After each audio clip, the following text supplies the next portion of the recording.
The last light disappears behind a fitted block of pale limestone, and the chamber settles into a darkness intended to last forever.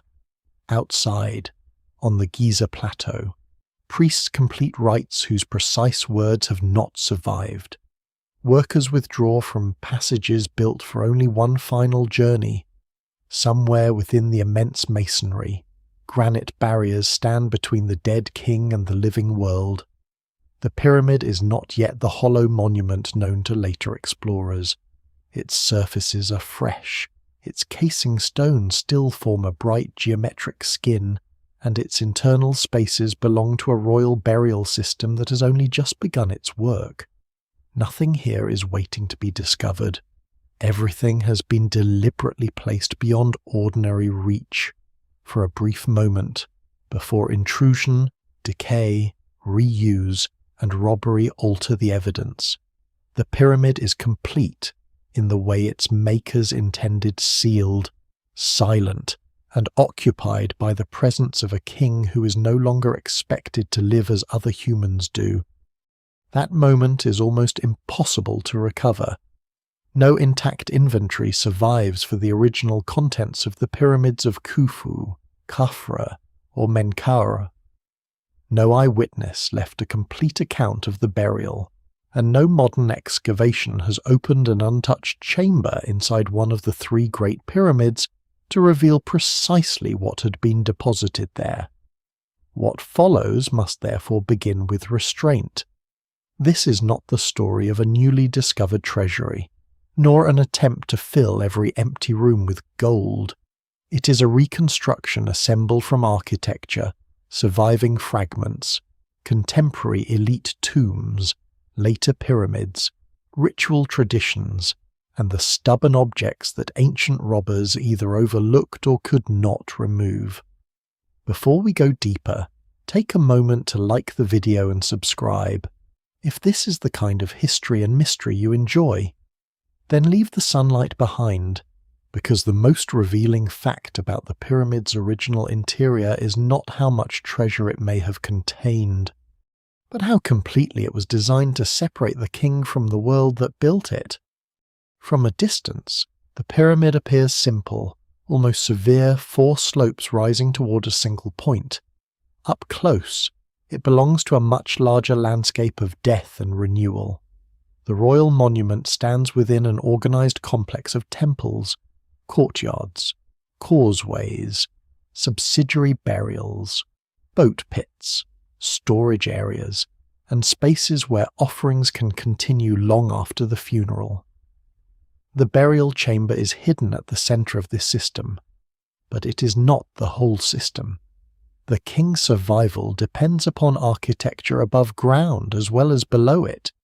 Priests must approach sacred images, food must be presented, rituals must be repeated, and the ruler's name must remain active among the living. The pyramid protects the body, while the surrounding cult keeps royal identity in motion. To imagine the interior before robbery, then, means resisting the modern temptation to treat it as a giant locked box. The structure is closer to a machine of sacred continuity. Although not a machine in the technological sense sometimes claimed by fringe theories, its power lies in stone, ceremony, controlled access, and belief. At Khufu's pyramid, the original entrance lies high on the northern face, well above ground level. In antiquity, the smooth casing may have made the opening difficult to identify once closure was complete, although scholars still debate exactly how visibly it was concealed and how the final sealing operation was managed. Beyond it, a descending corridor enters the masonry and continues toward the bedrock below. Another route rises through the pyramid, passing granite plugs that were intended to obstruct access. Farther within, the grand gallery climbs through the darkness with a height and precision that feel almost excessive for a passage no ordinary visitor was meant to use. It leads toward the system of chambers associated with the royal burial, the so-called Queen's Chamber, which was almost certainly not built to bury a queen, the antechamber with its granite portcullis arrangements, and the king's chamber, lined with massive blocks of red granite and still containing the plain granite sarcophagus traditionally associated with Khufu. Modern visitors encounter worn floors, exposed joints, mineral deposits, scars, and empty space. In its original state, every surface would have carried a different psychological weight. The corridors were not illuminated galleries for spectators. Their narrowness forced the body into a controlled direction of movement. The changes in slope, material, height, and orientation marked successive boundaries. Limestone gave way to granite. Open passage met blocking stone. The immense grand gallery narrowed toward the final approach. These were practical obstacles, but they are also parts of a carefully ordered transition from the accessible world to a space reserved for the transformed ruler. Recent scientific surveys can examine the granite, joints, salts, hidden surfaces, and possible voids with extraordinary precision, yet none has recovered a lost royal inventory. The scans reveal more about how the pyramid was built and how it has aged than about what glittered inside it on the day of closure.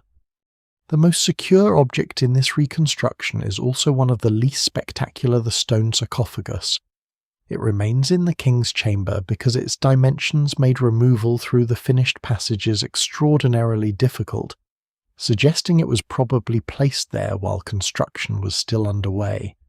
Its survival is a reminder that size could protect an object more effectively than secrecy.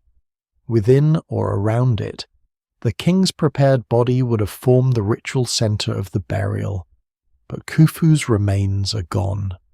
Whether they were destroyed, dispersed, removed by robbers, or transferred under circumstances now lost cannot be established. The evidence remains incomplete. Empty space does not prove that the pyramid was never a tomb. It proves only that thousands of years separate the intended burial from the monument encountered today. Archaeology must work backward through these missing years. Aware that absence has many causes, some features remain puzzling even without treasure attached to them. Narrow shafts extend from the upper chambers, and their exact combination of practical, symbolic, and constructional purposes continues to be discussed. Above the Grand Gallery, muon imaging has detected a large void whose form and function are still unknown. Near the northern face, another corridor has been measured and partly viewed, yet it contains no demonstrated burial assemblage. Similar non-invasive surveys at Menkaur's pyramid have identified anomalies that may represent architectural spaces behind the outer stonework, but they do not establish secret tombs or hidden gold. These discoveries deepen the structural mystery without rewriting the archaeological record. A void is not an inventory. An anomaly is not a treasure chamber. The distinction matters because the emptiness of the pyramids has always invited the imagination to furnish them extravagantly. For now, the doors are closed. The pyramid stands under the Egyptian sun while its inner rooms remain beyond sight, their darkness broken by no torch and their silence interrupted by no tool. Around it, the royal cult begins the long labor of maintaining eternity. Offerings move through temples rather than burial corridors. Priests serve the dead king without entering the deepest chamber. Guards, administrators, and workers protect and sustain an institution expected to outlive generations. Inside, the sarcophagus, the sealed roots, and whatever burial equipment accompanied the ruler wait in air that grows still and dry. The arrangement may have been richer than anything now survives, or more restrained than later imagination prefers. No single reconstruction can fully restore it. Yet the architecture preserves the essential intention with remarkable clarity a human body has been carried into stone, placed at the centre of a royal cosmos, and withdrawn from ordinary time. Long before the first robber widened a crack or forced a passage, the pyramid's greatest secret was not a pile of gold. It was the belief that death itself could be sealed outside. To seal death outside, the Egyptians first had to decide what kind of house eternity required. The answer did not appear fully formed at Giza. It emerged through centuries of experiments in earth, brick, timber, and stone, each royal burial adjusting the relationship between the body below and the monument visible above. Long before a pyramid dominated the horizon, Egypt's rulers were placed in underground chambers beneath low rectangular superstructures. Modern archaeology calls many of these buildings mastabas, using an Arabic word associated with the shape of a bench. Their flat roofs and sloping sides seem modest beside the Great Pyramid, yet they already contain the essential idea that would guide Egyptian royal burial for generations. The dead require a protected chamber, but they also require an enduring place where the living can approach them. A mastaba is therefore more than a lid over a grave. Its underground rooms withdraw the body from everyday life, while its superstructure creates a permanent address for ritual, food, drink, incense, and spoken offerings can be presented at a chapel or offering place without disturbing the burial itself. Images and names preserve identity. False doors symbolically connect the living with the dead, allowing the deceased to receive what is offered without requiring a physical doorway into the sealed chamber. This division between hidden burial and accessible cult becomes one of the great organizing principles of Egyptian funerary architecture. The body is enclosed, but memory remains reachable. Even at this early stage, the tomb operates in two worlds at once below. It protects vulnerable remains and selected possessions. Above, it supports the ceremonies through which the dead continue to exist socially and ritually. Royal cemeteries at Abydos and elite burial grounds around early Memphis reveal that these ideas developed gradually, rather than according to one fixed plan. Early tombs could contain multiple chambers, substantial quantities of goods, and architectural features that imitated parts of a palace or household. Some were lined with brick or timber, materials familiar from buildings used by the living. The dead ruler was not imagined as a drifting shade who needed only a marker. He retained status, appetite, identity, and authority. Yet nearly every early royal tomb was disturbed, robbed, damaged, or altered, leaving archaeologists to reconstruct burial customs from incomplete deposits. What survives in the record suggests considerable investment, but it does not provide an untouched inventory for every reign. The pattern that later becomes monumental in stone is already visible. Protection grows more elaborate because the things protected are both materially valuable and religiously essential. The decisive transformation takes place at Saqqara during the reign of Djoser in the Third Dynasty. There, a large mastaba-like structure expands upward through successive stages until it becomes the step pyramid, a tower of 6 rising levels enclosed within an immense ceremonial complex. Later tradition associates the project with Imhotep, although the details of his role have acquired layers of legend. What matters archaeologically is the scale of the conceptual leap. Royal burial architecture no longer merely occupies a privileged place in the landscape, it reshapes the landscape around itself. Stone imitates forms once constructed in organic materials. Courtyards, shrines, facades, gates, and ritual spaces create an eternal setting for royal ceremonies. Some doorways are functional, while others are carved simulations that lead nowhere. Architecture made permanent for purposes beyond ordinary movement. Beneath Djoser's monument lies a labyrinth of passages and chambers cut into the bedrock. More than 40,000 stone vessels were found within parts of this underground world, many bearing names connected with earlier rulers. Their presence remains one of the most surprising survivals from the age when pyramids were still new. They may have included ritual equipment, valued heirlooms, or objects transferred from older royal contexts, and scholars still debate how all of them came to be assembled there. The discovery does not mean that every later pyramid contained anything similar in quantity. It does show that a royal pyramid could enclose a dense material history, combining the burial of one ruler with objects linked to generations before him. The pyramid was already becoming a place where dynastic memory could be gathered, reorganized, and placed under divine protection. The step pyramid did not immediately produce the smooth-sided form familiar at Giza. That required another period of experimentation, most dramatically associated with Sneferu, the first ruler of the 4th dynasty. At Medum, a stepped monument was transformed toward a true pyramid form, though its construction history and later collapse remain subject of discussion. At Dahshur, the bent pyramid begins at a steep angle and then changes inclination partway up, giving it the profile from which its modern name comes. The change may reflect concern about structural stability, but no single explanation fully accounts for every construction decision. Nearby, the red pyramid rises at a gentler, consistent angle and is widely regarded as the earliest successfully completed large true pyramid.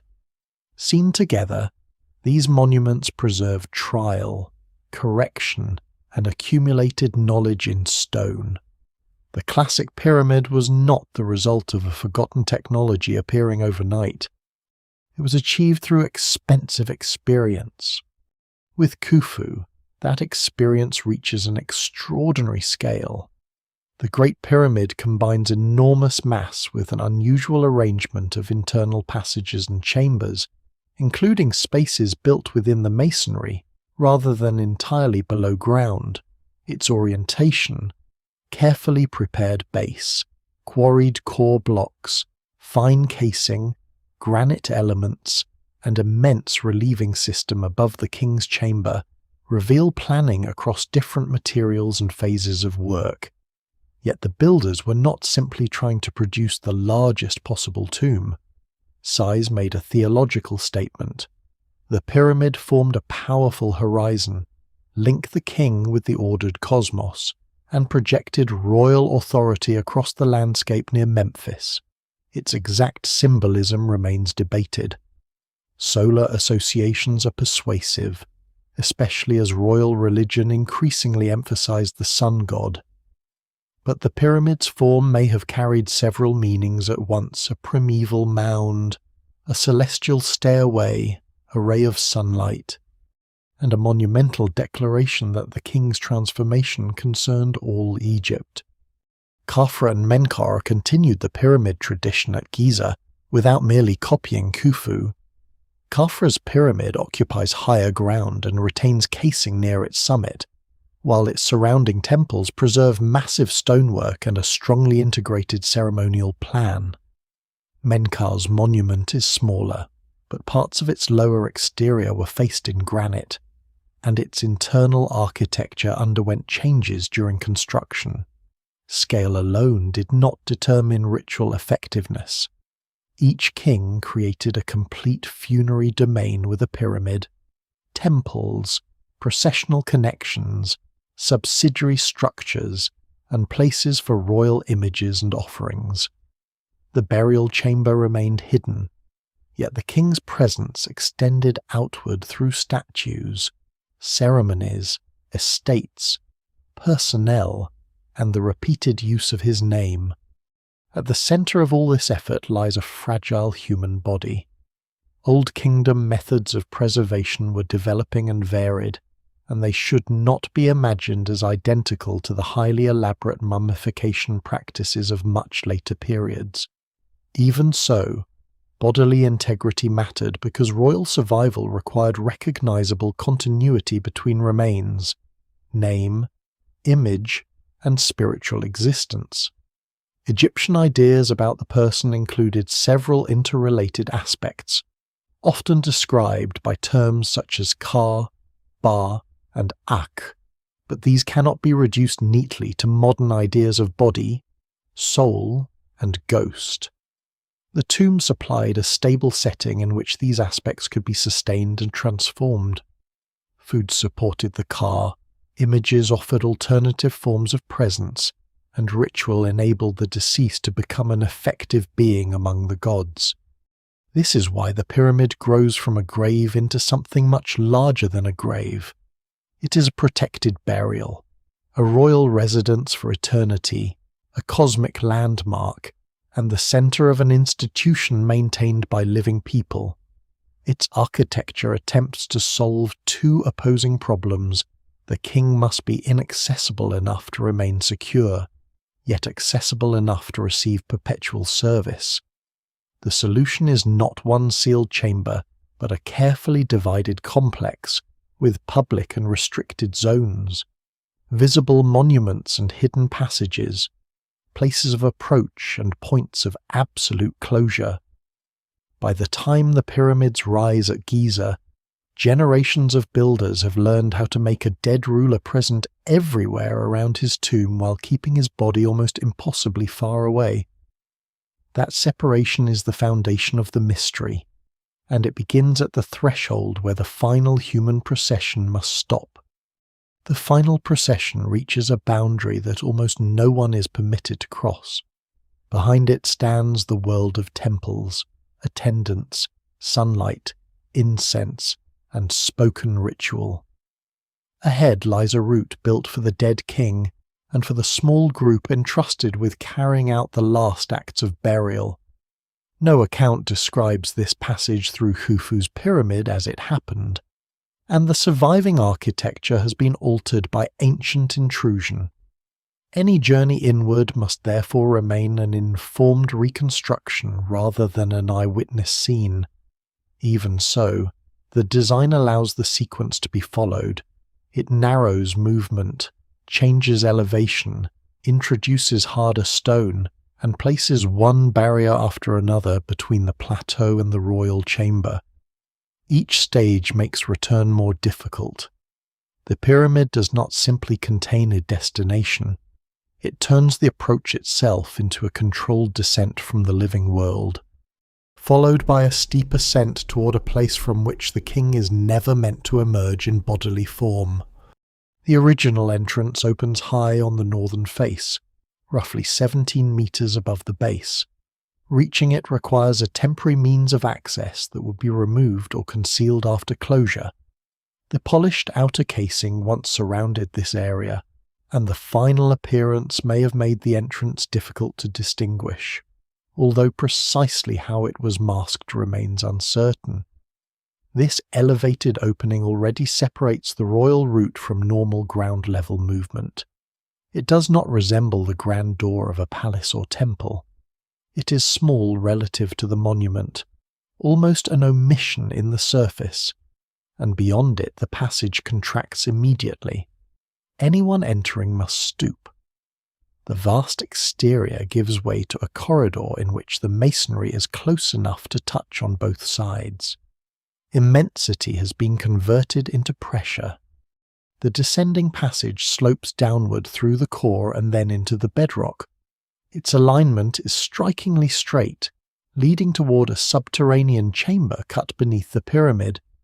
That chamber appears unfinished, with a rough floor and a puzzling pit, and its intended role remains debated. It may represent an abandoned burial plan, a symbolic underworld space, or a component whose function changed as construction developed. What survives suggests that the Great Pyramid's interior was not simply executed from one unaltered blueprint.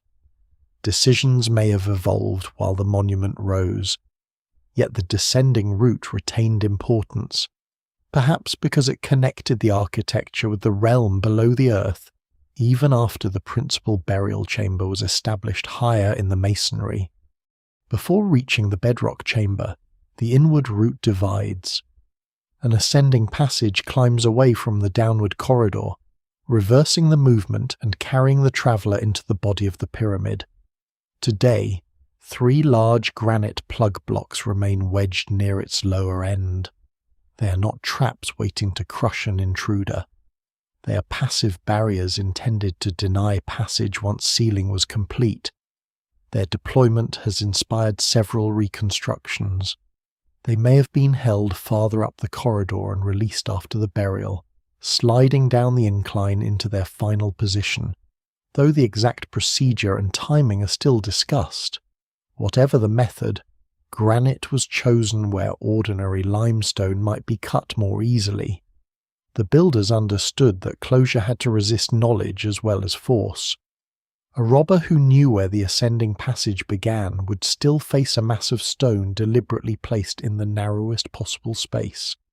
Beyond the ascending corridor, the ceiling suddenly rises into the grand gallery. The change is dramatic. After the cramped incline, the gallery forms a steep, corbelled space more than 8 meters high, its walls stepping inward as they climb. Grooves, slots, ledges, and fittings within it have encouraged theories about how it functioned during construction and closure. Some scholars have suggested that it helped store or manage blocks used to seal the ascending passage. Others interpret particular features differently, and no single model explains every detail with certainty. What can be said is that the gallery controlled movement with exceptional precision. A narrow central path runs upward between raised side ramps, while the polished geometry directs the eye and body toward the southern end. This is not a ceremonial hall designed for crowds. It is a working and ritual passage inside a structure that will soon become inaccessible. Partway along this elevated interior lies another choice. A horizontal passage leads toward the room traditionally called the Queen's Chamber.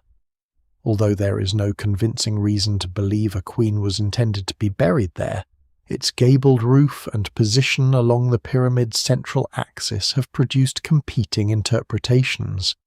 It may have been intended for a royal statue, a spiritual manifestation of the king, or an earlier burial concept later replaced by the king's chamber. The evidence remains incomplete. Narrow shafts extend from its walls but originally stopped short of the chamber surfaces and were opened only in modern times. Their concealed beginnings make them especially intriguing, yet they do not provide a secret route for the funeral procession. They reinforce a recurring truth about the pyramid: not every internal feature was meant for human travel. At the top of the Grand Gallery, the approach becomes restrictive again. The route passes through a low opening and enters an antechamber constructed partly in granite. Here, vertical grooves once held a system of heavy slabs or portcullises. Their precise arrangement has been damaged, but the intention is unmistakable. The royal chamber is defended by multiple layers rather than a single door. A person moving inward must pass under or around stone elements that, after closure, could turn the last few meters into a wall. These barriers were mechanical only in the simplest sense. They did not spring blades, release poison, or trigger hidden pits. Egyptian tomb protection depended on weight, obstruction, concealment, restricted knowledge, and the hope that sacred boundaries would be respected. Cinema has added considerable engineering drama, where enormous blocks of granite were already quite sufficient. Beyond the antechamber lies the king's chamber, a rectangular room whose walls, floor and ceiling are formed from granite transported from southern Egypt. Above it, stacked spaces and immense beams distribute the weight of the pyramid. Though their exact structural behavior remains the subject of continuing investigation, Recent surveys can map joints and hidden surfaces behind the visible granite, revealing how individual blocks meet and where irregularities lie. To those conducting the burial, however, the chamber is not an engineering laboratory. It is the most restricted point in the royal landscape, the place where the king's prepared remains are entrusted to a stone environment intended to outlast every witness present. The final rites performed here are not preserved in a contemporary description. Priests may have completed ceremonies around the body before the chamber was closed, but the words, movements, and sequence cannot be recovered confidently from later funerary traditions alone. The Giza chambers do not carry the pyramid texts that appear in royal pyramids centuries afterward. Their walls are largely bare, allowing stone itself to create the setting. Torchlight would catch the dark red and black patterning of the granite, touch the sarcophagus, and disappear into the ceiling above. The small group inside would know that their route back had to remain open only long enough for them to leave. Behind them, whatever objects had been deposited belonged no longer to the royal household of the living but to the transformed king. Withdrawal is therefore part of the burial design. Attendants pass back through the antechamber and down the grand gallery. Barriers are lowered or positioned, plugs obstruct the ascending route, and the entrance is closed into the outer face. The exact order cannot be reconstructed without uncertainty, and some closure features may have served more than one purpose. Yet the cumulative effect is clear. Chamber, portcullis, corridor, plug, descending passage, elevated entrance, and exterior casing form layers of separation. No single obstacle makes the burial invulnerable, but together they remove it from casual reach. Knowledge of the route becomes almost as valuable as metal tools. When the last workers descend from the northern face, the pyramid changes character. It is no longer a construction site with passages used by living bodies. It becomes a sealed royal environment whose internal architecture has fulfilled its final human task. The corridors are empty, but the burial chamber is not imagined as abandoned. The king remains active beyond the barriers, sustained from temples outside and protected by distances measured in stone. The threshold has closed behind him. What waits in that darkness is not an audience of future explorers, but the equipment of another existence, arranged for a ruler whose needs are only beginning. The equipment of another existence would not have resembled the famous golden abundance of Tutankhamun's tomb, more than 1,000 years separate Khufu from that much later burial, and Egyptian funerary customs changed profoundly during the intervening centuries. There is no surviving list of what entered the Great Pyramid, no photograph of an untouched chamber, and no group of objects that can be confidently labelled the complete burial assemblage of Khufu. The granite sarcophagus is the one substantial item still in place, while the body and nearly everything portable have disappeared. To rebuild the original scene, archaeology must combine different levels of evidence what remains inside the pyramids themselves. What architecture implies was intended, what appears in nearby elite and royal tombs, and what later but related burials reveal about continuing traditions. The result is not an inventory. It is a range of probabilities, beginning with what almost certainly stood at the centre. The king's prepared body was the essential deposit. Without it, the protective architecture would lose much of its purpose. Khufu's remains were probably placed within the granite sarcophagus in the king's chamber, but the immediate containers around the body are unknown. A wooden coffin may have been used inside the stone box, perhaps decorated or inscribed in ways now impossible to recover, yet no fragment has been securely identified. elaborate systems of multiple nested coffins are better documented in later periods and should not be projected backward without caution. The sarcophagus itself is remarkably plain, with no surviving decorative program on its visible surfaces. Its simplicity does not imply that the burial was unimportant or unfinished. In the 4th dynasty, the greatest concentration of meaning may have rested in the complete monument, the king's body, the rituals performed over it, and the objects arranged nearby rather than in dense writing across the coffin and chamber walls. Mummification was still developing. The embalmers of the Old Kingdom had learned that a body could not simply be wrapped and left to nature, yet techniques varied, and preservation was not always successful. Internal organs may have been removed and treated separately, creating the need for canopic equipment. One of the strongest comparisons comes from the burial associated with Queen Hetepheres I, probably Khufu's mother, discovered in a deep shaft near the Great Pyramid. Among its objects was a stone canopic chest divided internally into compartments. It belongs to a period before the familiar sets of 4 jars with elaborately shaped heads, known from later Egyptian history. That chest demonstrates that members of the 4th dynasty royal family could receive specialized containers for preserved organs. It makes similar equipment in a king's burial plausible, but it does not prove the exact form used for Khufu. Hetepheres' burial is valuable precisely because it preserves so much while remaining deeply puzzling. Its stone sarcophagus was found empty.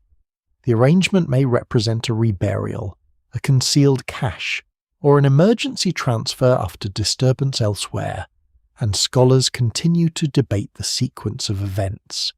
Yet the objects inside offer a rare glimpse of the material world prepared for a royal woman living close to the time of the Great Pyramid.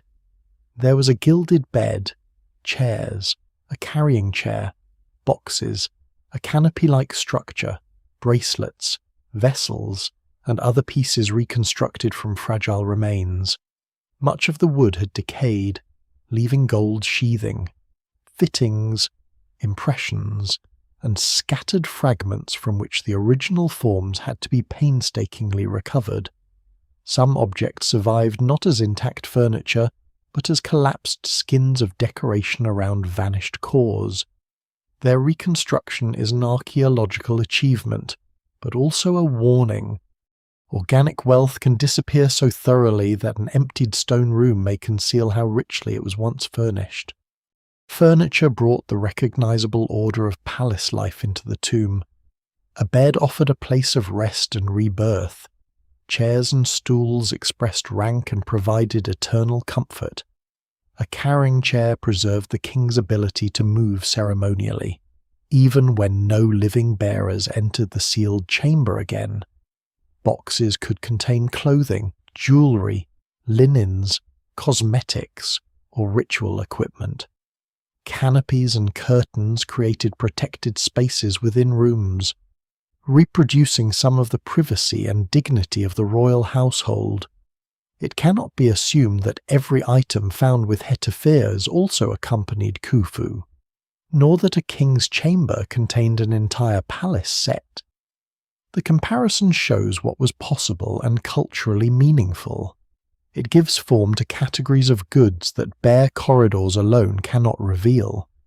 Contemporary imagery strengthens that reconstruction. In the tomb of Queen Meresank III in Giza's Eastern Cemetery, reliefs and painted scenes present an elite world of furniture, clothing containers, jewelry, offerings, attendants, and statues. Her tomb is a mastaba complex rather than a pyramid, and images in a chapel do not function as a literal packing list. They do, however, show which objects people of the 4th dynasty considered appropriate to royal and funerary identity. A black granite sarcophagus found there confirms the physical use of costly stone containers, while the decorated walls preserve objects that decay rarely allows archaeologists to recover. What is missing from a robbed chamber may therefore survive as an image carved nearby. Stone vessels were among the most durable forms of burial equipment. Bowls, jars, dishes, and lidded containers could hold oils, ointments, cosmetics, water, or substances used during rituals. Egypt's craftsmen worked alabaster, calcite, diorite, granite, breccia, and other stones into objects whose thin walls and polished surfaces demanded exceptional skill. The tens of thousands of vessels found beneath Djoser's step pyramid belong to an earlier royal complex and cannot be used as a numerical model for Giza. Their sheer quantity nevertheless proves that pyramids could receive vast collections of ritual and inherited objects.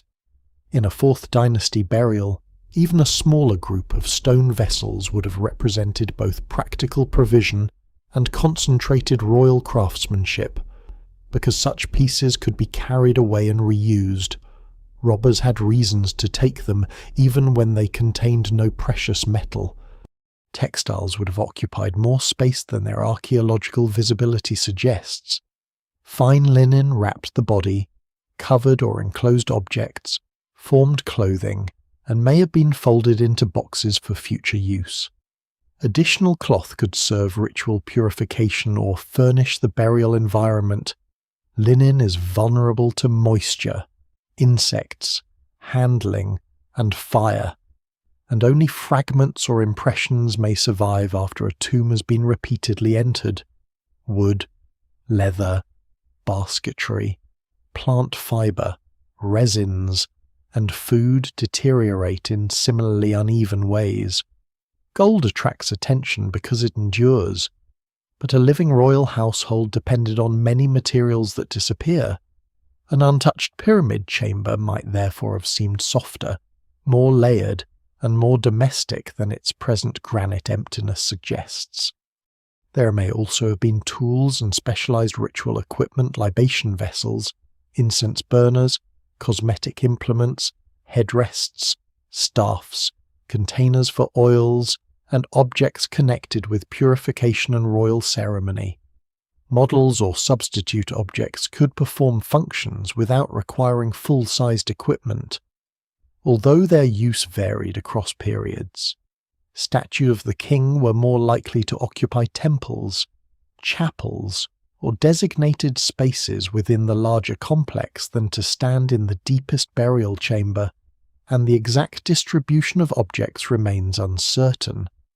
Later, pyramids include storage rooms clearly intended for funerary equipment. The Pyramid of Teti, for example, has 3 such chambers, found empty after ancient robbery. Giza's internal layouts differ, but the later architecture confirms that burial goods were not merely decorative additions. Space was deliberately planned for them. Provisions completed the assemblage. Sealed jars, baskets, cuts of food, drink, and aromatic substances could accompany the dead, while the temple cult outside renewed offerings symbolically and materially. These deposits did not need to sustain a biological body in the ordinary sense. They served a transformed existence whose needs were expressed through ritual. The same object might be useful, prestigious, protective, and sacred at once. A jar of oil could preserve, perfume, purify, and signal access to distant resources. A bed could be furniture and an image of awakening. A box could contain clothing, while also preserving the ordered identity of its owner. The chamber before robbery was therefore unlikely to have been a random heap of valuables. It was an arranged environment centered on the body and organized around continuity. Stone contained wood, wood supported textile, vessels held substances, boxes enclosed personal equipment, and every category answered a future need. How many objects surrounded Khufu cannot be known. Some may have stood in adjoining spaces, others may have been used during the funeral, and removed before sealing. But comparison with royal burials of the same age makes one conclusion difficult to avoid. The empty chamber seen today is not the original condition. It is the final outline left after nearly everything light enough to carry, useful enough to reuse, or precious enough to melt had vanished into history. If the empty chamber's only an outline, the brightest parts of its former world are also the easiest to misunderstand. Gold, jewellery, polished stone, and ceremonial objects appear to modern eyes as treasure because they are rare, costly, and portable. Those qualities certainly mattered to ancient Egyptians. Royal funerals displayed access to labour, mines, trade routes, and specialised craftsmanship on a scale few others could command. Yet wealth alone does not explain why particular materials entered tombs. Their durability, colour, brilliance, origin, and ritual associations made them useful for transformation. The burial was not meant to preserve a king as a wealthy corpse. It was meant to convert him into an enduring royal being whose body, authority, and surroundings could participate in the world of the gods. Gold was especially suited to that purpose. It resists corrosion, holds its colour, and catches even a weak flame with a warm, living brilliance. Egyptian religious language would associate gold with divine flesh and the radiance of the sun, ideas that became especially explicit in later texts but grew from much older observations about the material itself. Gold does not decay like wood, fade like cloth, or turn green like copper. It seems to defeat time when shaped into sheets and applied over furniture, shrines, coffins, or figures. It did not merely announce expense. It gave vulnerable materials a skin that appeared incorruptible. In the burial environment, that quality answered the central problem of death: how to make the king permanent when his human body was not. The burial of Hetepheres I again provides the closest 4th dynasty comparison. Gold sheathing and fittings allowed archaeologists to reconstruct furniture whose wooden cores had largely vanished. Beds, chairs, a carrying chair, boxes, and elements of a canopy could be restored in form because their precious surfaces survived after the structure beneath them failed. The effect in their original condition must have been striking. Thin gold transformed familiar household objects into radiant equipment for a royal afterlife. Yet even this exceptional assemblage does not prove that Khufu's chamber held an equivalent set or a greater one. His burial may have used gold differently, concentrated it around the body, or placed important gilded objects in spaces that were completely cleared. The evidence supports the presence of precious material in 4th dynasty royal funerary culture. Not a precise estimate of how many kilograms once lay inside the Great Pyramid. Silver could be even more remarkable. In parts of early Egyptian history, silver was less readily available than gold and depended heavily on long-distance exchange. Hetepheres' jewellery included a famous set of silver bracelets decorated with colourful inlays. Their value came not only from the metal but from the control required to obtain and combine materials from different regions. Turquoise could come from Sinai, carnelian from Egyptian deserts, and lapis lazuli ultimately from lands far to the east beyond Egypt's immediate borders. A single ornament could therefore compress a map of royal reach into something small enough to encircle a wrist. What looked beautiful also expressed order. Distant substances had been gathered, classified, shaped, and placed upon the royal body. Colour carried power, though Egyptian symbolism should not be reduced to a rigid code in which every shade always meant one thing. Blue could evoke sky, water, or divine hair. Green suggested fresh growth and renewal. Red could represent vitality, danger, solar energy, or desert force depending on context. Black recalled fertile Nile soil as well as the regenerating realm of the dead. White signalled purity and sacred brightness. When craftsmen combined stones, faience, metal, and glass-like materials, they created more than decoration. They built a controlled field of qualities around the wearer. Jewellery could identify rank, protect vulnerable parts of the body, and help make the deceased complete.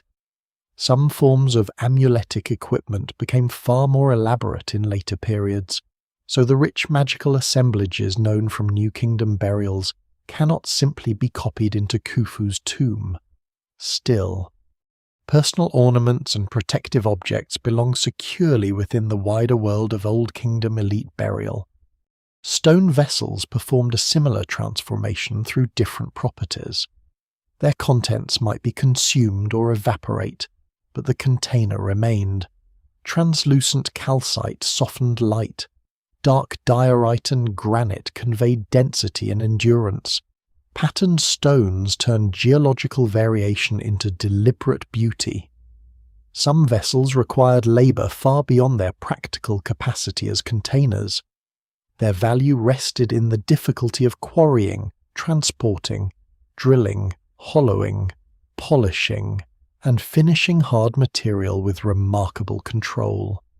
A small jar could represent many days of skilled work and access to resources managed by the state. If it held oil used to anoint the king, material and substance reinforced one another, a rare preparation enclosed within a vessel designed to endure.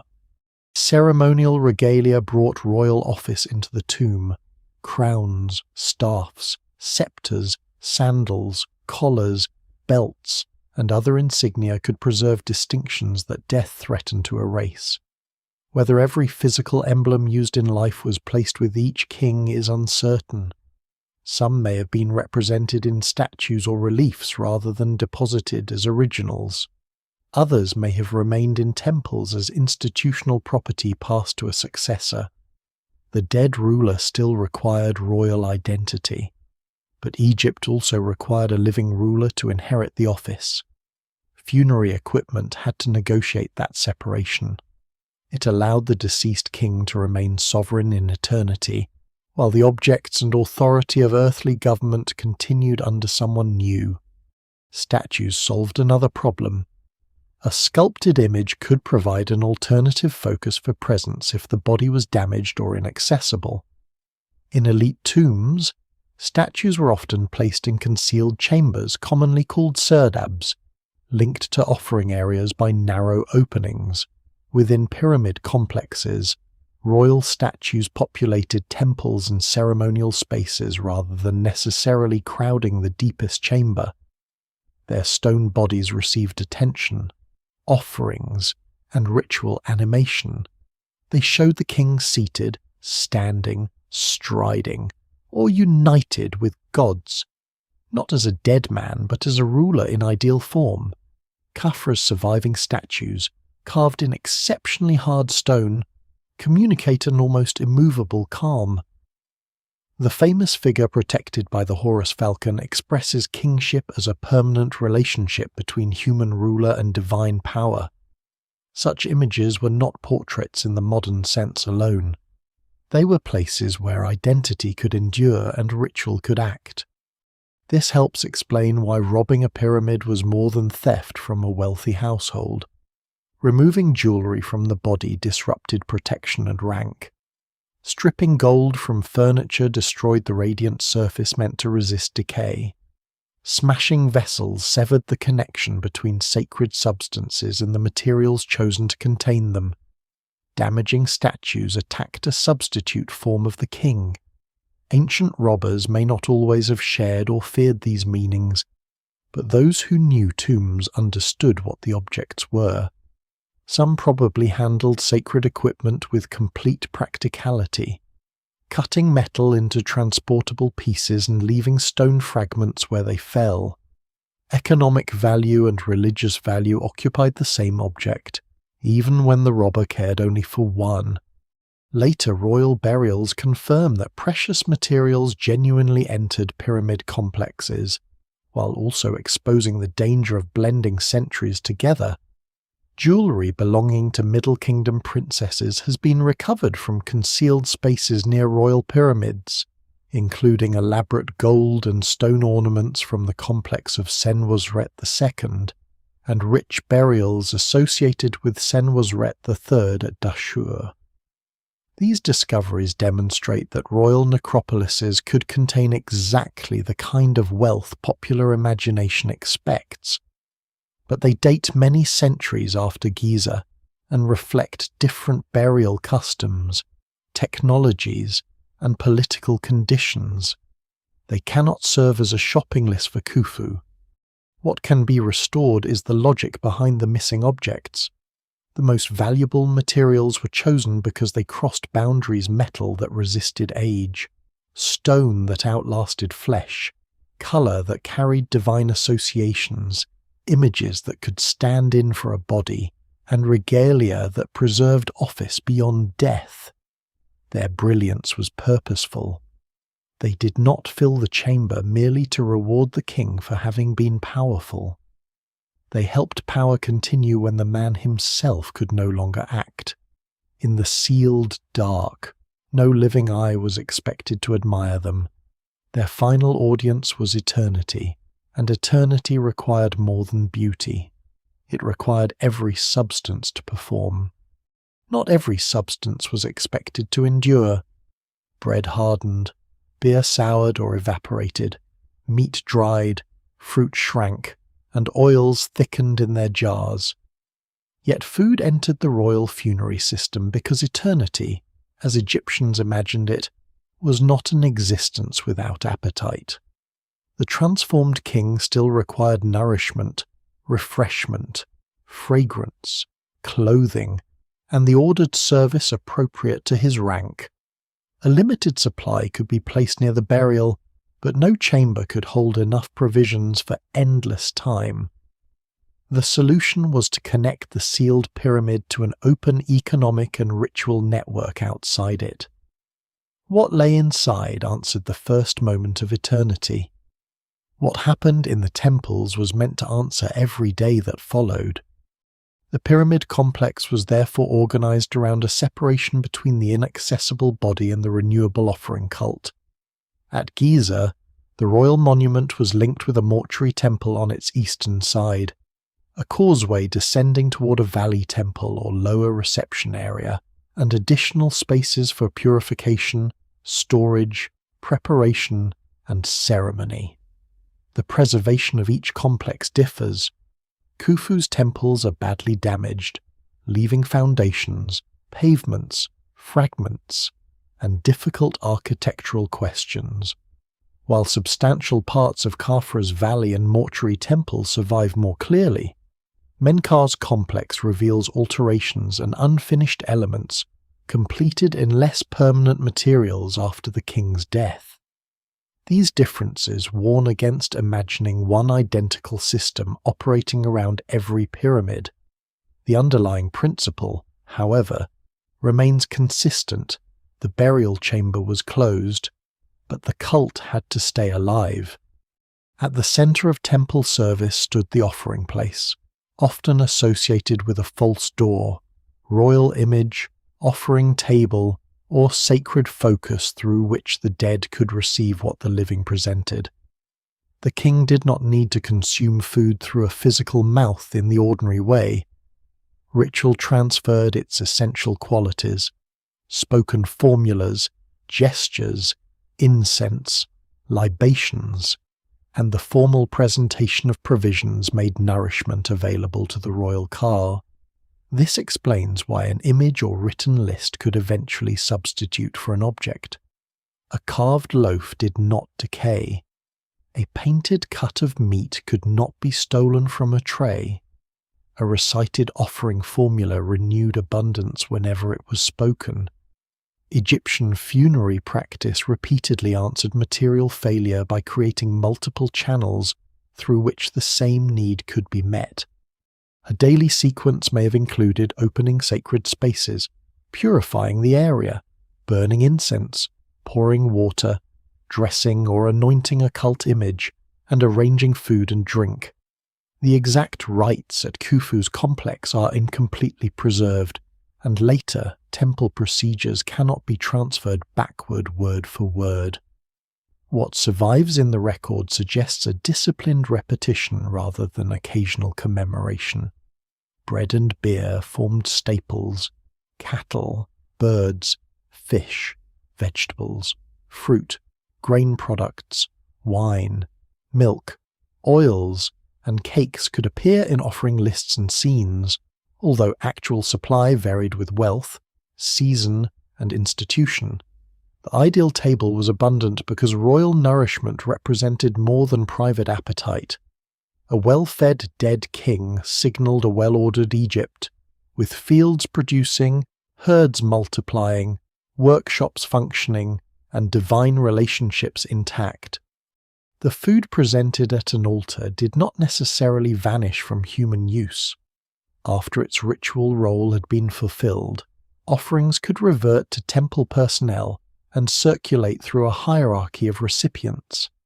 The king received their sacred essence. Priests and workers received edible substance. This practice made the cult both religious institution and system of redistribution. A loaf could move from field to granary, from granary to bakery, from bakery to temple, from temple altar to the ration of a priestly household. The same object passed through economic and sacred states without contradiction. Eternity depended upon very practical accounting.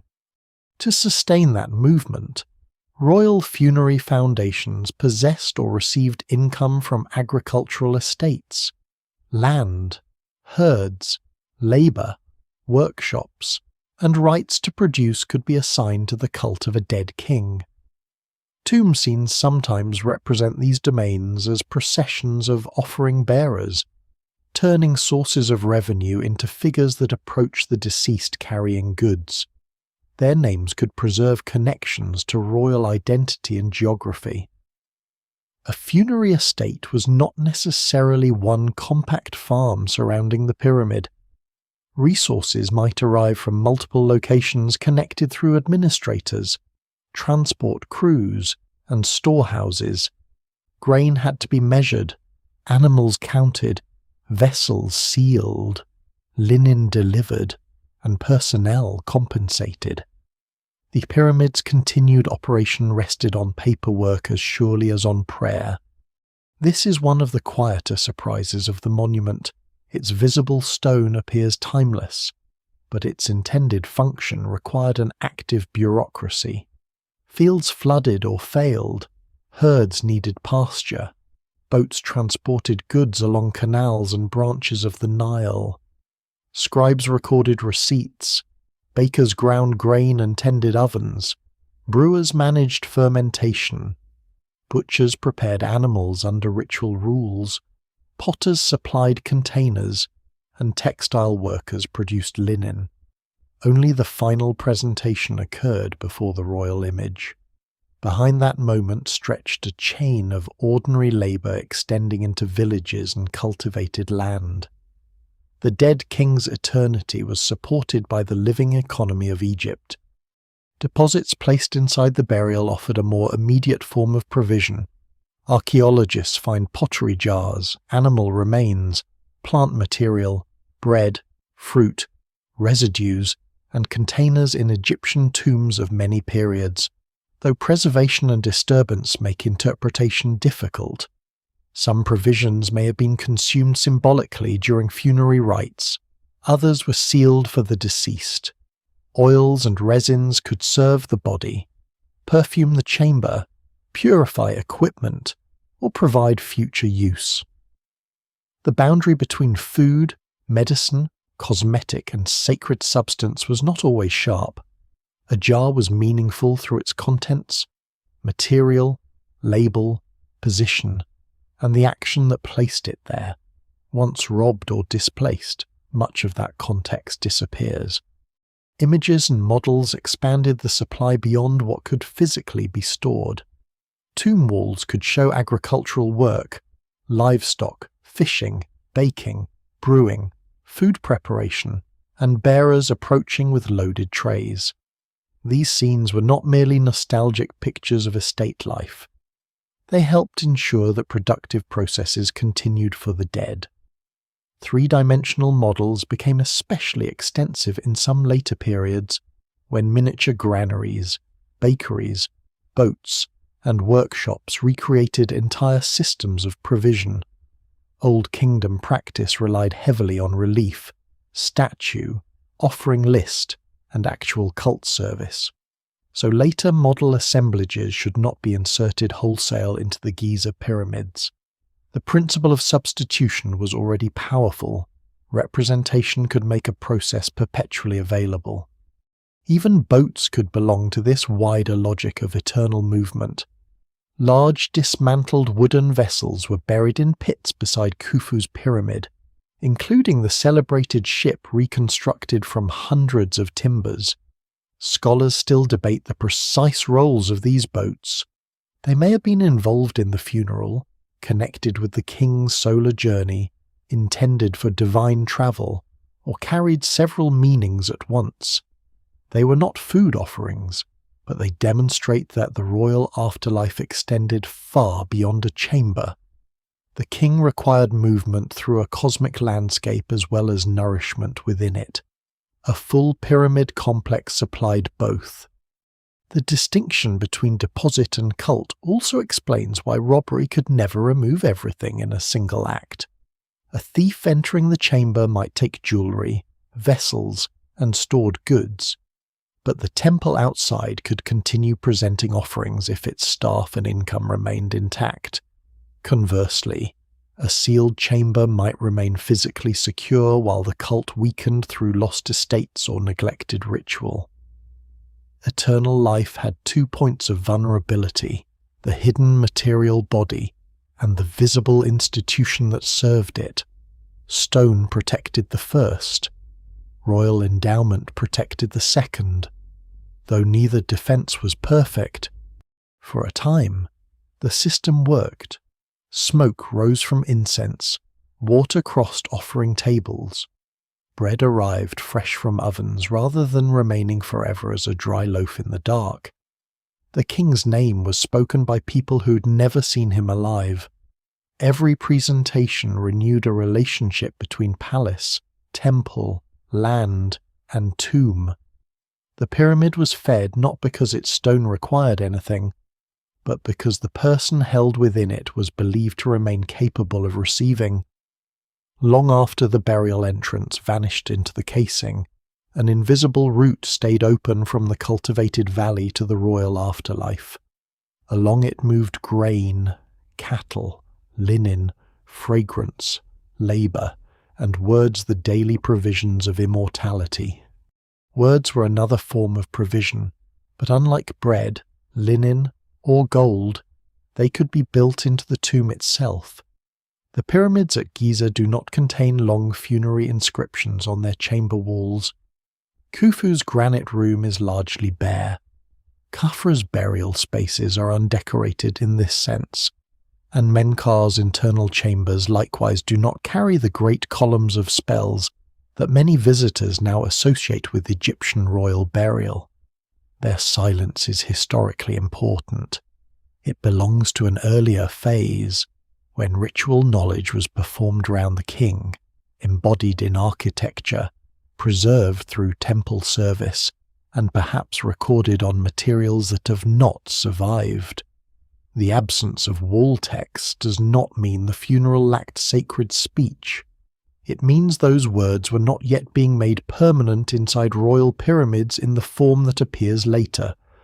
The transformation occurs near the end of the 5th dynasty, in the pyramid of King Unas at Saqqara. From the outside, his monument is much smaller than Khufu's and was already damaged in antiquity. Inside, however, the character of the royal chamber changes completely. Hieroglyphic columns cover the walls of the antechamber, burial chamber, and connecting passage. The signs were carefully carved and coloured, surrounding the king with hundreds of ritual utterances. Above, a ceiling filled with stars turns the chamber into a night sky. The pyramid no longer relies on stone form alone to direct the ruler toward eternity. It begins to speak. These inscriptions are known collectively as the pyramid texts, but they are not one book composed at a single moment. They are a changing collection of utterances selected, arranged, and adapted for individual royal burials. Different pyramids contain different groups and sequences. Some spells appear repeatedly, others are rare. Their origins may reach back into older oral and ritual traditions, perhaps including ceremonies performed long before Unas. But scholars still debate how early particular compositions developed. The first surviving wall inscriptions cannot automatically be treated as the first time the words existed. What changed was their material location. Knowledge once dependent upon a living voice was carved into the king's eternal house.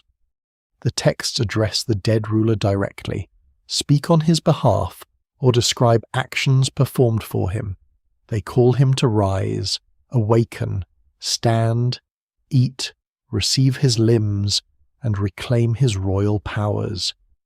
They identify him with gods, place him among the imperishable stars, and guide him into the sky. At times he ascends on a ladder, rises in smoke, flies as a bird, travels in a boat, or is lifted by divine beings. No single image controls the whole journey. The king can join the sun god, move among celestial powers, and participate in traditions that increasingly connect royal resurrection with Osiris. These possibilities overlap rather than forming one simple map. Egyptian afterlife belief was capable of holding several routes to eternity at once. The danger within the texts is equally revealing. The dead king must pass gates, cross waters, recognize divine beings, avoid hostile forces, and defend his identity. Snakes are repelled, enemies are restrained, ferrymen must be persuaded to provide passage. Body parts are restored and named so that physical integrity can be remade through speech. Hunger, thirst, decay, and exclusion are treated as conditions that words can reverse. Some utterances are calm formulas of offering, others are forceful, commanding, or startlingly aggressive. The famous group, sometimes called the Cannibal Hymn, imagines the king absorbing the power of gods in language of overwhelming dominance. It is one of the strangest survivals in Egyptian religious literature, but it should not be read as a description of ordinary Egyptian behavior. It is ritual imagery asserting that nothing in the cosmos can deny the ruler's transformation. Writing made these utterances continuously available. A priest might leave, a voice might fall silent, and an institution might eventually lose its income. But carved signs remained beside the body. Egyptian hieroglyphs were not regarded as neutral marks. The image of a thing could participate in the power of what it represented. This is why potentially dangerous creatures within tomb inscriptions could sometimes be modified, divided, or shown in ways that reduced their ability to cause harm. The written world had to be controlled because it was active. A serpent needed to be named so it could be defeated. Yet its image could not be allowed complete freedom inside the king's chamber. The arrangement of the texts also mattered. Utterances connected with protection, offering, resurrection, and passage occupied different architectural zones, though their exact logic remains debated and varies between pyramids. The king moved conceptually through a landscape of words as his burial had moved physically through corridors. Chamber walls became a ritual environment. The sarcophagus rested within language that restored the body and opened routes beyond stone. Doors could be sealed, but the inscriptions created other exits toward the sky. toward the horizon, toward the gods, and toward a form of existence no robber could physically enter. After Unas, pyramid texts appeared in the monuments of 6th dynasty kings such as Teti, Pepi I, Merenre, and Pepi II. They also entered the pyramids of certain royal women, expanding access beyond the king alone. Scribes copied, reorganized, and added utterances, creating a living textual tradition within structures intended for the dead. Later, related compositions spread into non-royal coffins and evolved through what are now called the coffin texts and, much later, the Book of the Dead. The process was neither simple nor immediate, but the royal words of the late Old Kingdom became part of a much wider Egyptian effort to make safe passage through death available in written form. The pyramid texts also correct a popular misunderstanding about tomb curses. Their purpose was primarily to protect and transform the deceased, not to threaten future archaeologists with elaborate punishments. They contain hostile language against enemies and supernatural dangers, but they are not evidence for cinematic curses guarding hidden treasure. Their power points inward, toward the king's needs, and outward, toward the cosmic obstacles he must overcome. Likewise, the inscriptions do not accompany mechanical death traps. Stone blocks defended the physical chamber. Ritual speech defended the royal being.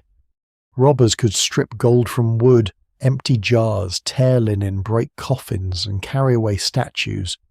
They could damage inscriptions by cutting through walls or quarrying decorated blocks.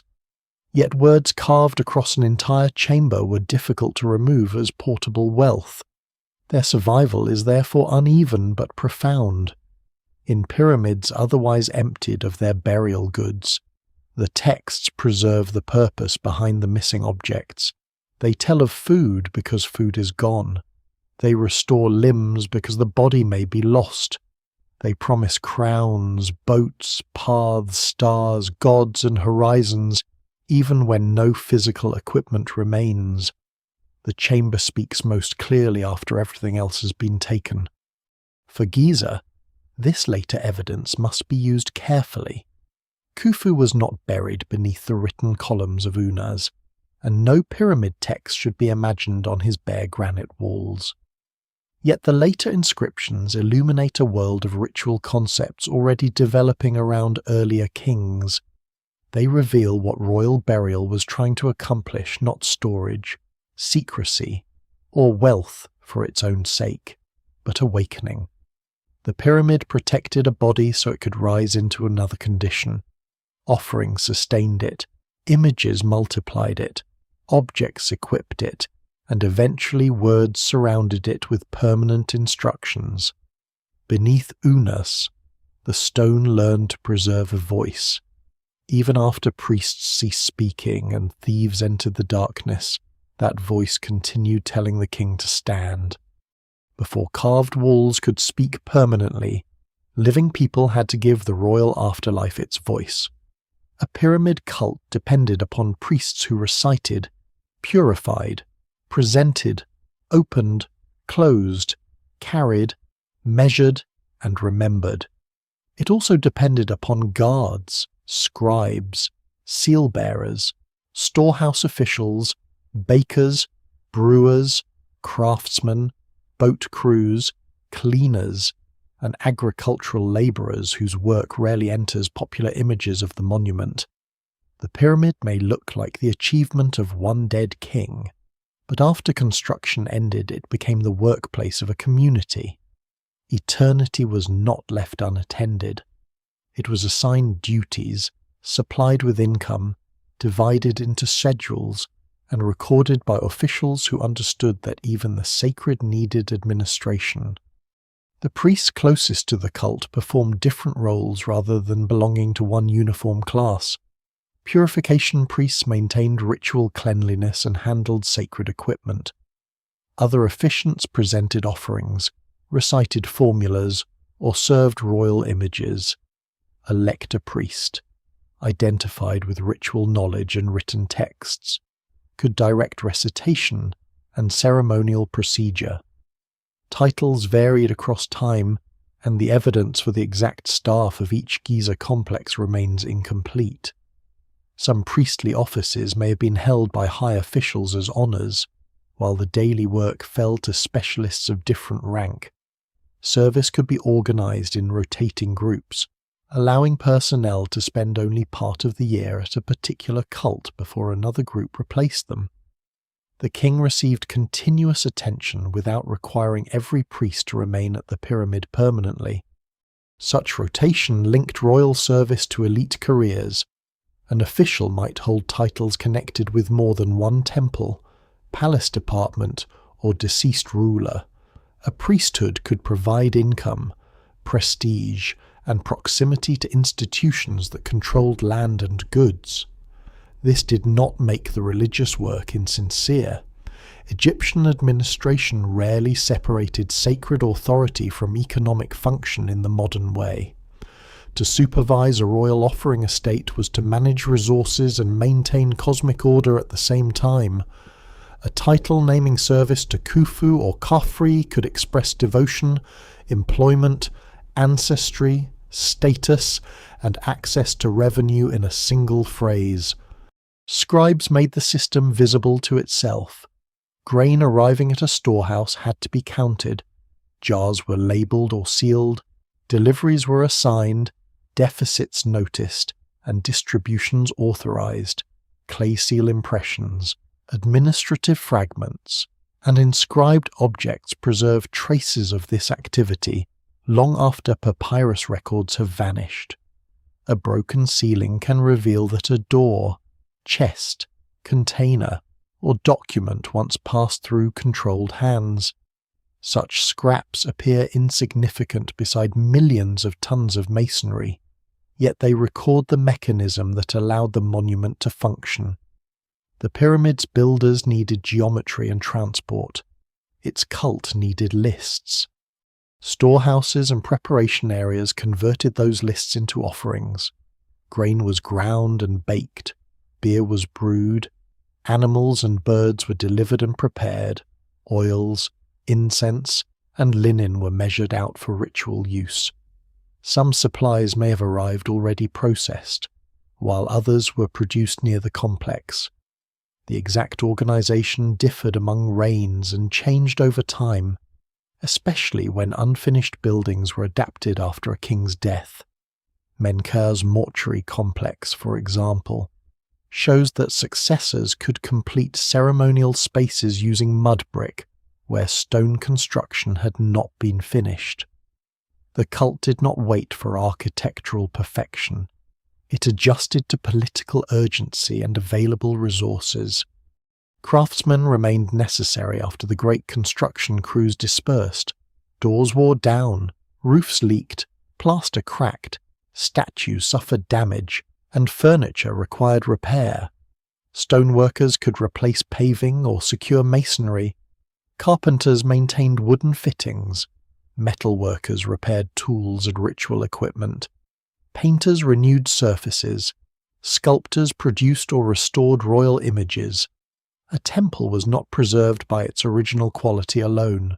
Sand, wind, salt, heat, occasional rain, and constant use acted upon it year after year.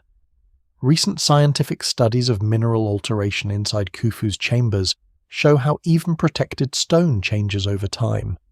The exposed temples outside faced far greater stress.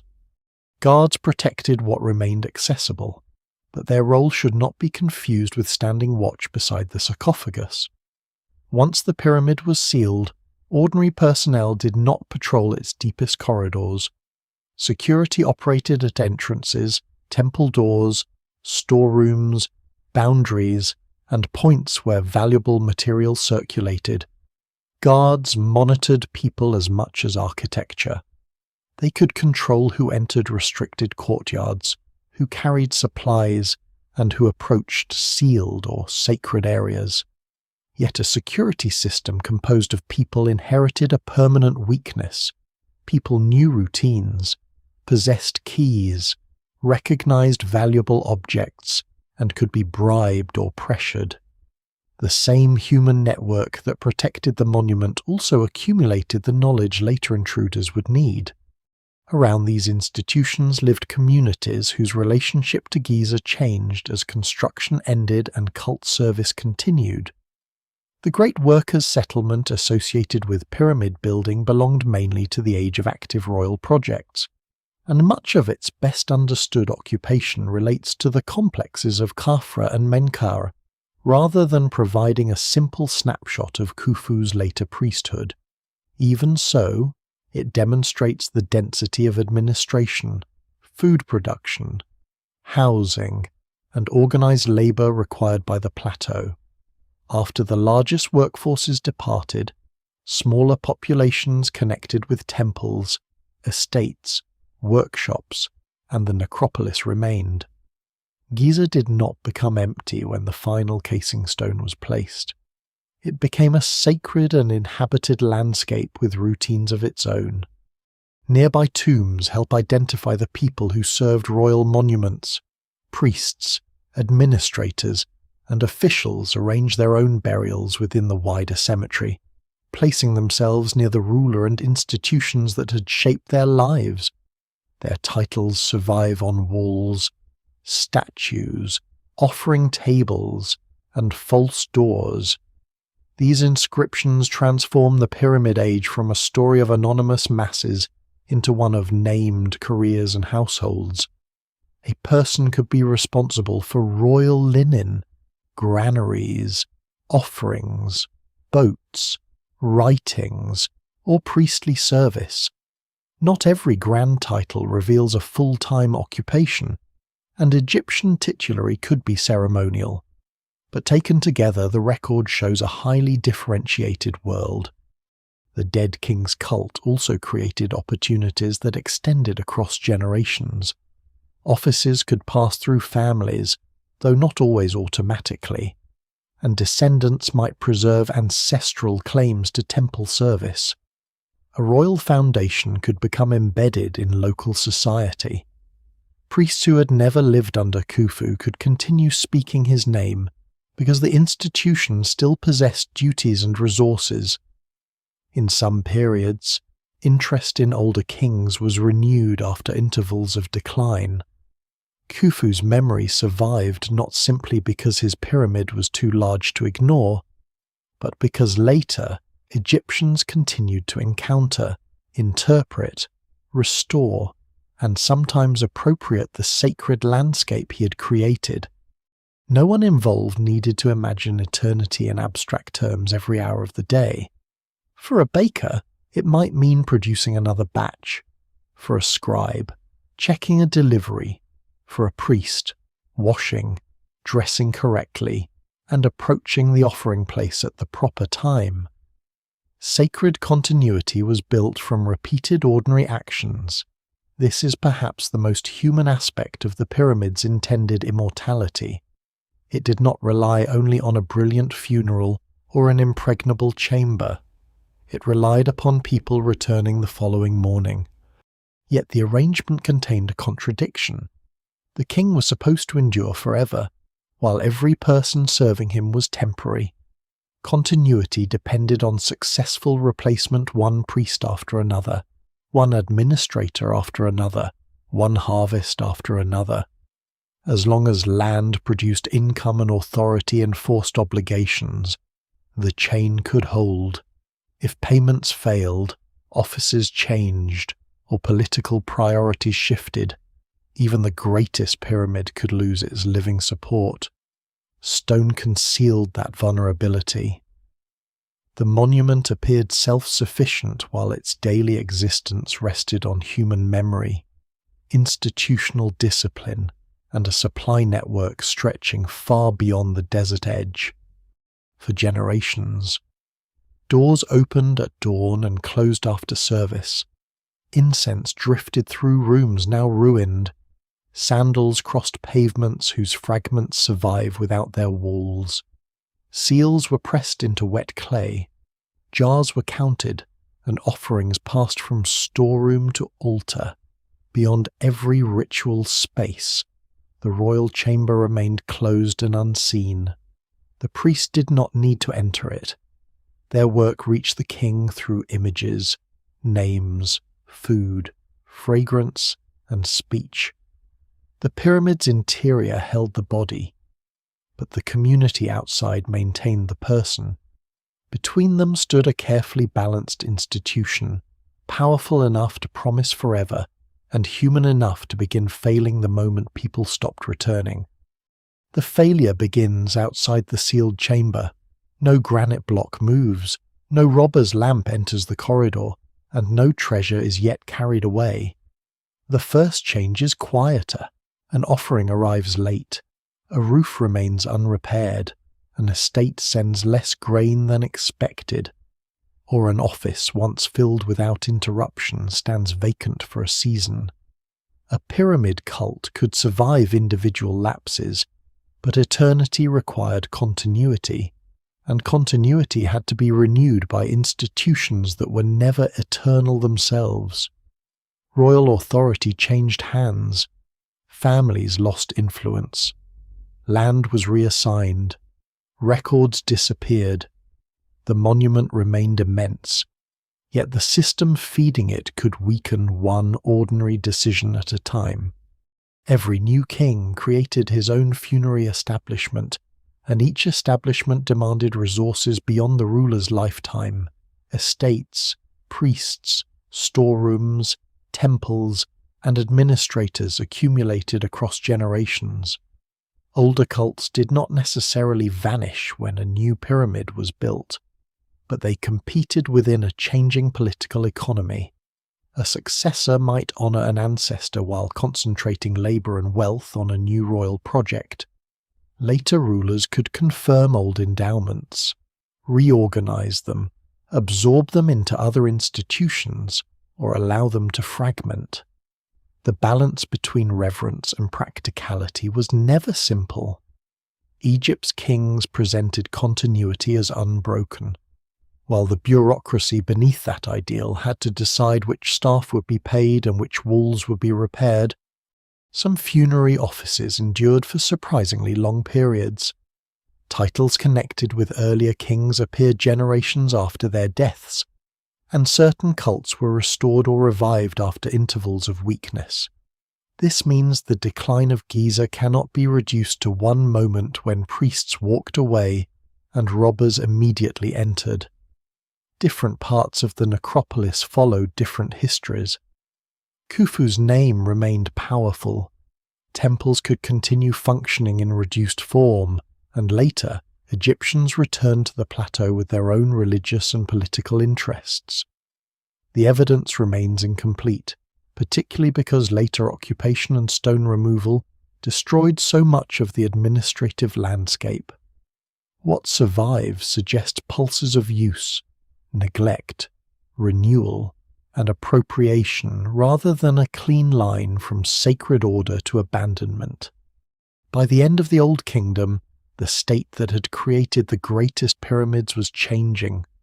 Royal building continued, but later pyramids were generally smaller and often constructed with cores that weathered more easily once their casing was removed. Provincial elites gained influence and invested in substantial tombs far from the old royal centre. Administrative power became more distributed. Long reigns, uncertain successions, competition among court groups, and changing relationships between the crown and local authorities may all have contributed to strain. The reign of Pepi II is often placed near the centre of this story, but its length, political effects, and precise chronology remain debated. No single ruler's old age brought down Egypt by itself. Environmental instability added pressure. Evidence from the broader region indicates episodes of aridity and irregular Nile flooding around the end of the 3rd millennium BCE, within the climatic disturbance often associated with the period around 2200 BCE.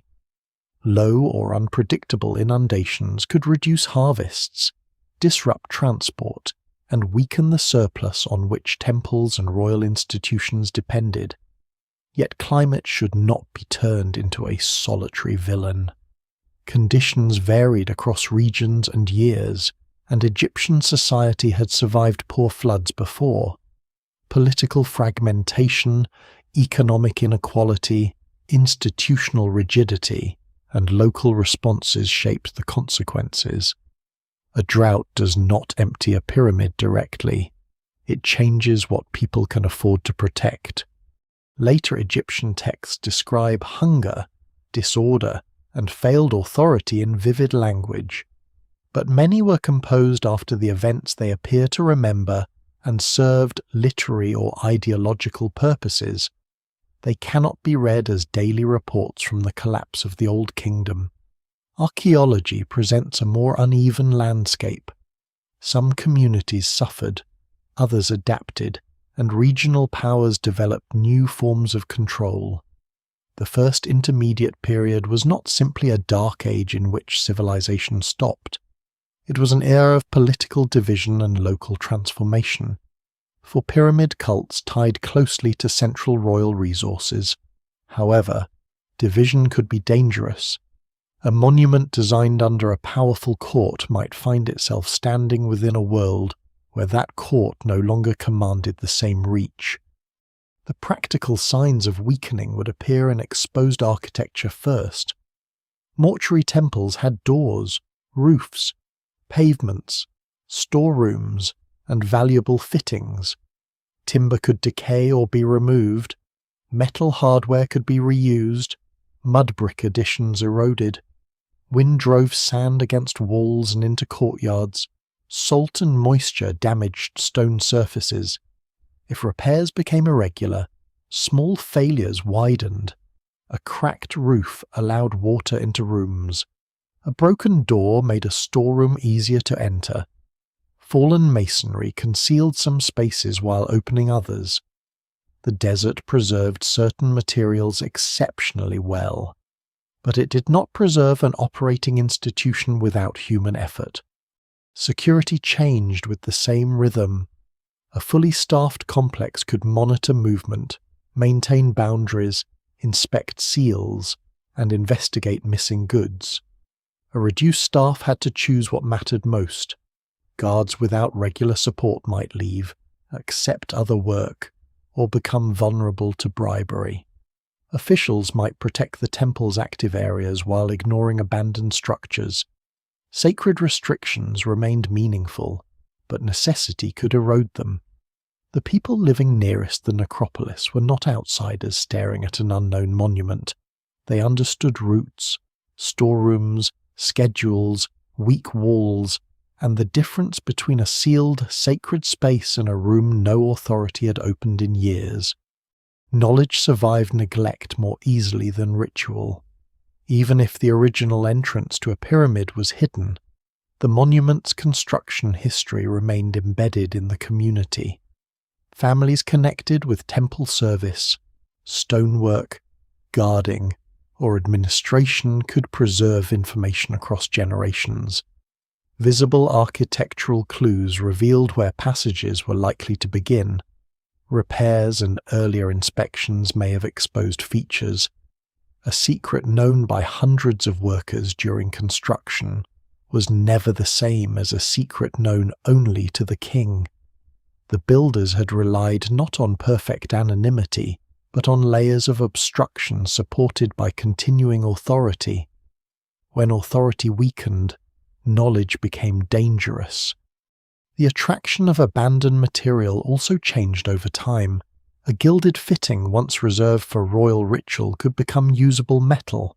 A carved stone block could become building material. A sealed vessel might hold oil, grain, or nothing at all. But curiosity carried little cost when guards no longer came. The moral boundary around the tomb did not disappear for everyone, and fear of sacred consequences may have discouraged intrusion. Yet Egyptian history repeatedly shows that reverence and reuse could coexist. People could honor the dead while taking stone from a ruin. especially if the identity of the original owner had faded or economic needs seemed more immediate. Not all damage came from criminal intent. Officials might reorganize a cult and move equipment legitimately. Priests could transfer images for protection. Later builders might reuse blocks under state authority. Bodies could be relocated when tombs were threatened. A chamber found empty centuries later may therefore reflect robbery, rescue, decay, official clearing, or several episodes combined. No single explanation fully accounts for every missing object. The modern word looting can flatten a long history of choices made under very different conditions. At Giza, the pyramids continued to dominate the horizon while their surrounding complexes became increasingly vulnerable. Their scale created an illusion that nothing essential had changed. From the valley, the great form still rose above fields and settlements. Inside, granite plugs remained fixed and chambers stayed dark. But the protective world around them was thinning. Fewer offerings crossed the pavements. Fewer hands repaired walls. Names once spoken each day became occasional memories. The pyramid had been designed to outlast the king's servants. It had not been designed to function without them. Silence did not arrive all at once. It accumulated between ceremonies, in unused rooms and uncounted jars, until absence became normal. A guard no longer stood where another guard remembered one. A sealed doorway lost its official purpose and became a rumour. Somewhere beneath the stone, objects placed for eternity waited unchanged, but the living relationship that made them sacred was fraying. The chamber was still closed, the route was still obstructed, yet the most important barrier, the certainty that someone powerful was watching, had begun to disappear. Once the certainty of protection faded, the pyramid became a problem that could be solved. Its scale was intimidating, but scale did not make every part equally strong. Robbers did not need to dismantle millions of blocks. They needed to identify one route, exploit one junction, or cut around one barrier. The builders had created a sequence of defences, and intrusion reversed that sequence. The outer surface had to be read, the entrance located or bypassed, the corridor followed, the blocking system understood, and the final chamber reached. This was not the work of a reckless stranger striking stone at random. Successful entry demanded planning, tools, light, time, and knowledge of how pyramid interiors were arranged. The northern side offered the most likely place to begin. Royal pyramids of the Old Kingdom commonly placed entrances there, often above ground level or near the base depending on the monument. Even if casing concealed the precise opening, an experienced person could narrow the search by studying the masonry, orientation, and patterns established by other tombs. Missing or loosened casing stones might expose seams. Earlier maintenance could reveal structural information. A worker connected with the necropolis might know more than the surface showed. Scholars still debate when the principal breaches occurred in several pyramids, but the method does not require supernatural insight. Architecture carried habits, and habits could be learned. At Khufu's pyramid, later visitors entered through a rough opening below the original entrance, associated by tradition with the Abbasid Caliph al-Ma'mun in the 9th century. The story often presents his men as the first to penetrate the monument, tunneling blindly until the sound of falling stone guided them toward the descending passage. The historical details are uncertain, and the pyramid had almost certainly been entered long before his time. The traditional account belongs partly to a later narrative world fascinated by hidden wonders. Whatever medieval workers did, they were not opening an untouched 4th dynasty burial. Ancient intrusion had already changed the interior. The more revealing breach lies around the granite plugs in the ascending passage. Instead of cutting directly through several massive blocks of hard stone, intruders attack the softer limestone beside and above them. The result is a rough bypass that reaches the corridor beyond the obstruction. It is the practical answer to a defense built from superior material. Do not defeat the strongest object. Remove the weaker architecture holding it in place. The plugs still remain, impressive and useless, while the route curves around them. Security had concentrated strength at one narrow point. Robbers turned that concentration into a sign showing exactly where something important had been protected. Cutting such a passage was slow, exhausting work. The available tools depended on the date of intrusion. Copper or bronze chisels, stone pounders, wooden levers, and abrasive materials belonged to earlier technological settings. Iron tools became available in later periods. Limestone could be broken much more readily than granite, but working in a confined tunnel still required repeated blows, removal of dust, and constant clearing of debris. Every basket of chips had to be passed backward or piled where it would not block escape. The workers could not swing large tools freely. They crawled, crouched, and struck at awkward angles while the ceiling and walls pressed close around them. Light created another difficulty. Small oil lamps could illuminate only a limited area and produce smoke, soot, and heat. Flames consumed oxygen in passages with little circulation. Dust thickened the air and obscured markings on the stone. The farther a team advanced, the longer its supply line became. Oil, water, tools, food, ropes, baskets, and replacement workers had to move through the same narrow route used to remove rubble. Popular stories imagine a small band slipping inside for a few minutes. A serious breach could require repeated visits and a level of organization closer to unauthorized mining. Sound may have helped. Differences in resonance could suggest a void beyond a wall, and falling fragments might reveal a nearby corridor. Yet claims that ancient robbers systematically use sophisticated acoustic surveying go beyond the evidence. Geometry and prior knowledge was more reliable. Once inside a descending passage, the intruders knew that a blocked junction might hide an ascending route. A change in stone type, a patch of masonry, an unusual ceiling, or a granite obstacle could indicate a transition.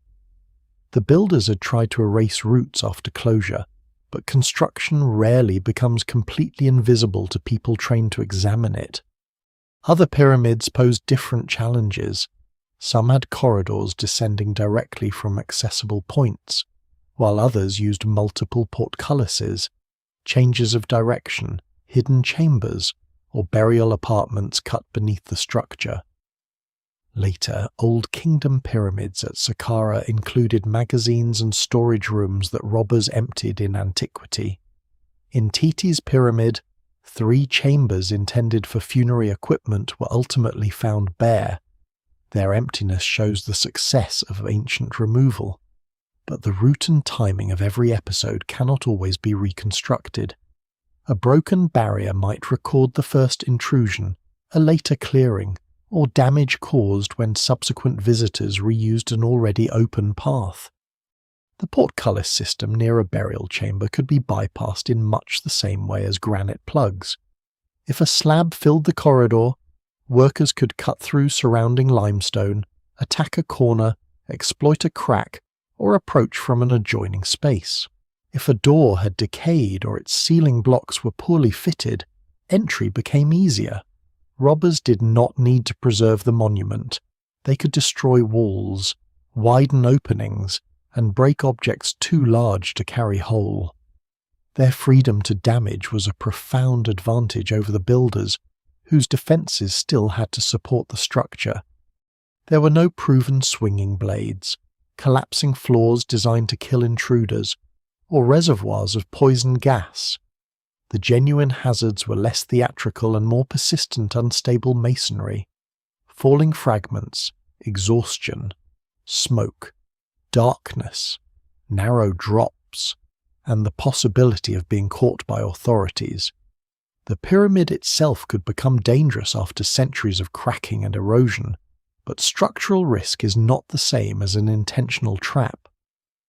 Ritual warnings may have protected some tombs psychologically, yet the great Giza pyramids do not preserve walls covered in curses against anyone who entered. Their defences were stone and social control.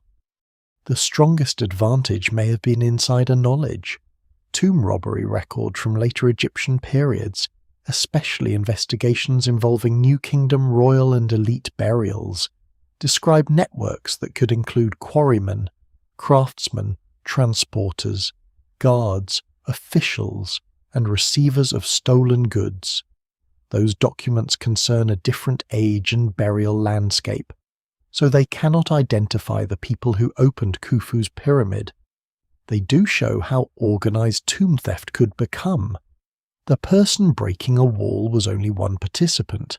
Someone supplied tools. Someone watched for patrols. Someone knew what could be sold, melted, or reused. Someone protected the operation or failed to report it. Once the bypass opened, the route upward became available. Intruders entered the grand gallery and moved toward the upper chambers. Barriers that had worked for centuries could fail in a few determined stages. The first successful group did not necessarily remove everything. They may have taken the most valuable and portable materials, leaving heavy objects and less obvious deposits behind. Later entrants could return with better tools, more time, or knowledge gained from the first breach. The opening transformed the pyramid permanently. What had been a sealed, royal environment became an accessible ruin, even if its entrance was later blocked again by debris or concealment. The final approach must have carried an unsettling mixture of anticipation and uncertainty. Behind the last obstruction lay either royal wealth, an already emptied room, or a chamber never used as expected. No one entering could be certain that another group had not arrived generations earlier. The robbers forced the stone because the possibility remained worth the labour. Blow after blow widened the route. Air moved into spaces that had been still for centuries. Lamplight climbed surfaces built to see only the funeral. Then, after so much resistance, the darkness opened, and the protected world of the king became a collection of objects that human hands could reach. The first hands to reach the burial chamber did not necessarily leave it empty. They may have taken what could be recognized quickly: metal, jewelry, portable vessels, perhaps valuable oils or decorated pieces and withdrawn before discovery, heavy furniture, concealed deposits, stone containers, and objects whose value was not immediately obvious could remain. A second group might then enter through the opening already made, carrying different tools and better knowledge of the interior. Centuries later, another visitor could break what earlier intruders had ignored. The bare room seen today is therefore not the result of one dramatic night. It is the end of a long subtraction. Dating that subtraction is extraordinarily difficult. Robbers rarely left inscriptions announcing when they had entered, and later intrusions destroyed traces of earlier ones. A lamp fragment or footprint might belong to an ancient thief, a priest inspecting damage, a medieval explorer, or a modern worker. Debris could be cleared, mixed, and redeposited many times. Objects found out of place may have been moved during burial, robbery, rescue, official investigation, or later occupation. In some pyramids, the first breach may have occurred within a few generations of the funeral. In others, much later. The evidence remains incomplete, and no single chronology can be imposed on all Egyptian pyramids. The earlier successful robbers had the greatest potential reward. Metal remained on furniture, containers still held substances, and textiles had not fully decayed. If the royal body remained intact, jewellery or protective equipment could still be recovered from its wrappings. These intruders may have needed insider knowledge and political protection, especially while a cult continued nearby. Their work could be selective and hurried. They were not archaeologists interested in preserving arrangements. A small gold fitting might matter more than an entire wooden chair. The fitting could be torn free, leaving the rest to collapse. A stone vessel could be carried whole, while a large sarcophagus remained because its material value did not justify the labour of removal. Later entrants inherited a poorer but easier sight. The route had been opened, barriers breached, and sacred fear weakened by evidence that others had survived the intrusion. They could search more thoroughly, lift floor stones, inspect cracks, and break containers. If wood had decayed, metal attachments became easier to separate. If a coffin had already been damaged, its remaining pieces could be dismantled. A burial chamber gradually shifted from an organized ritual setting into a working surface covered with rubble. Each episode erased the arrangement that would have explained the one before it.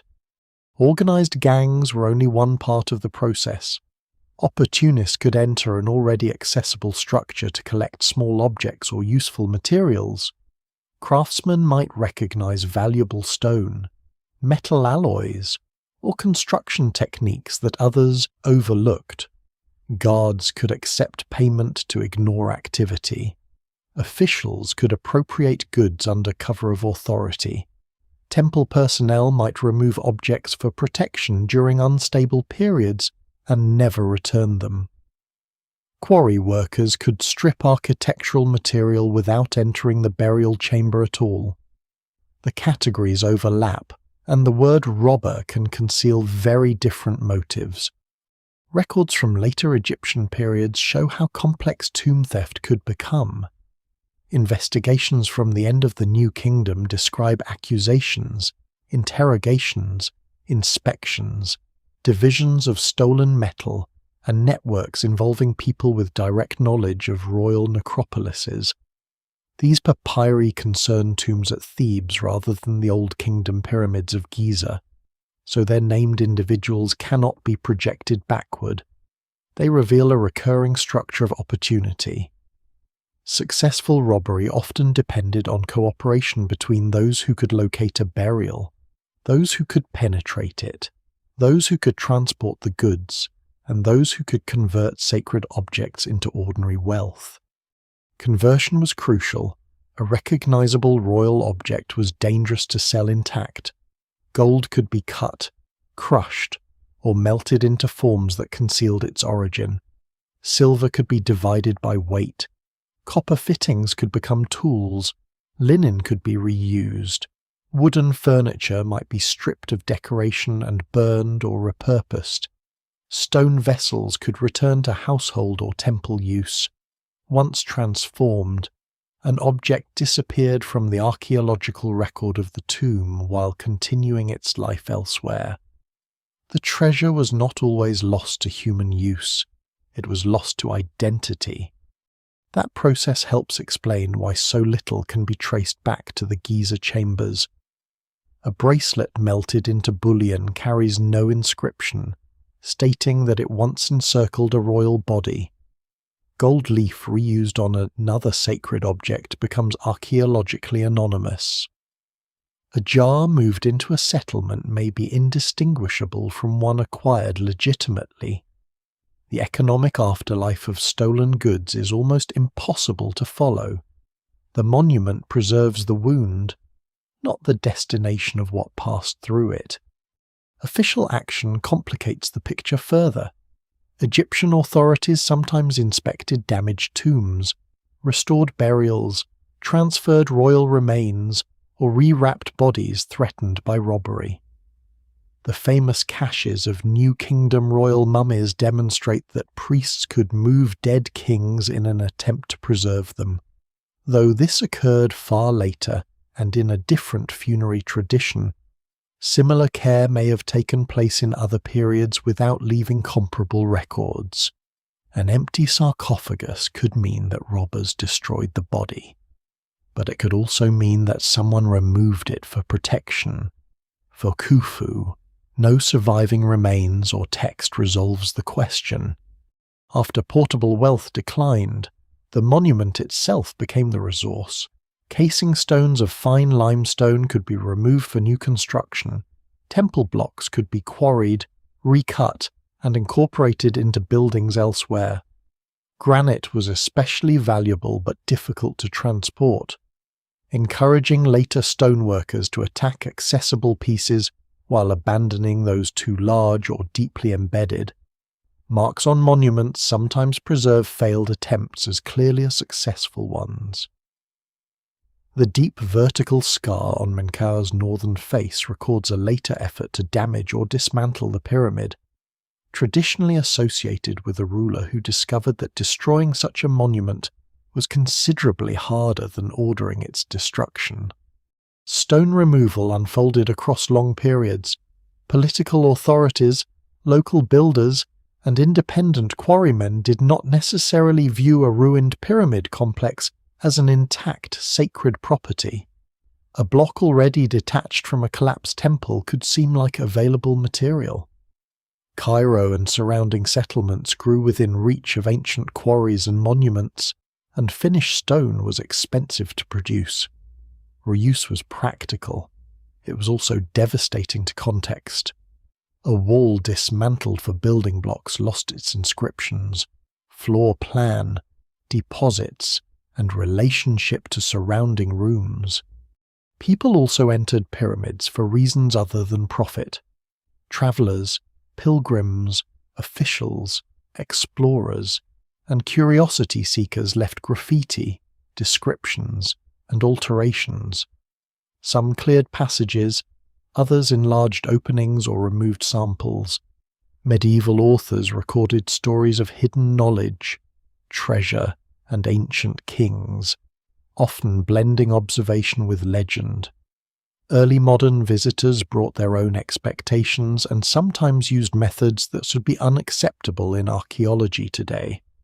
Dynamite, forceful excavation, and destructive tunneling added new layers to damage already thousands of years old. Even modern discovery did not guarantee preservation. The stone sarcophagus found in Menkaur's burial chamber in the 19th century was removed for transport to Britain, but was lost at sea when the ship carrying it sank. The pyramid had protected the object for millennia, and the modern world lost it in transit. That quiet irony captures the full history of disappearance.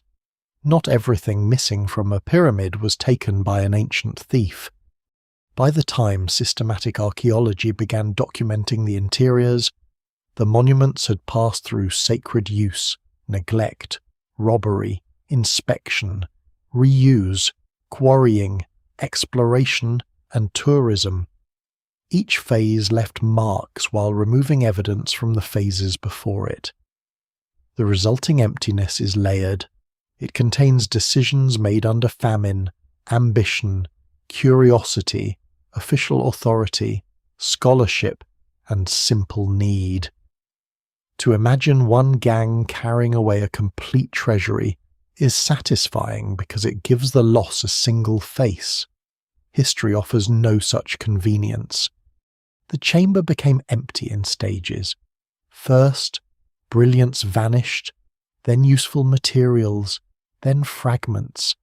Then even debris was cleared by people searching for what earlier searchers might have missed.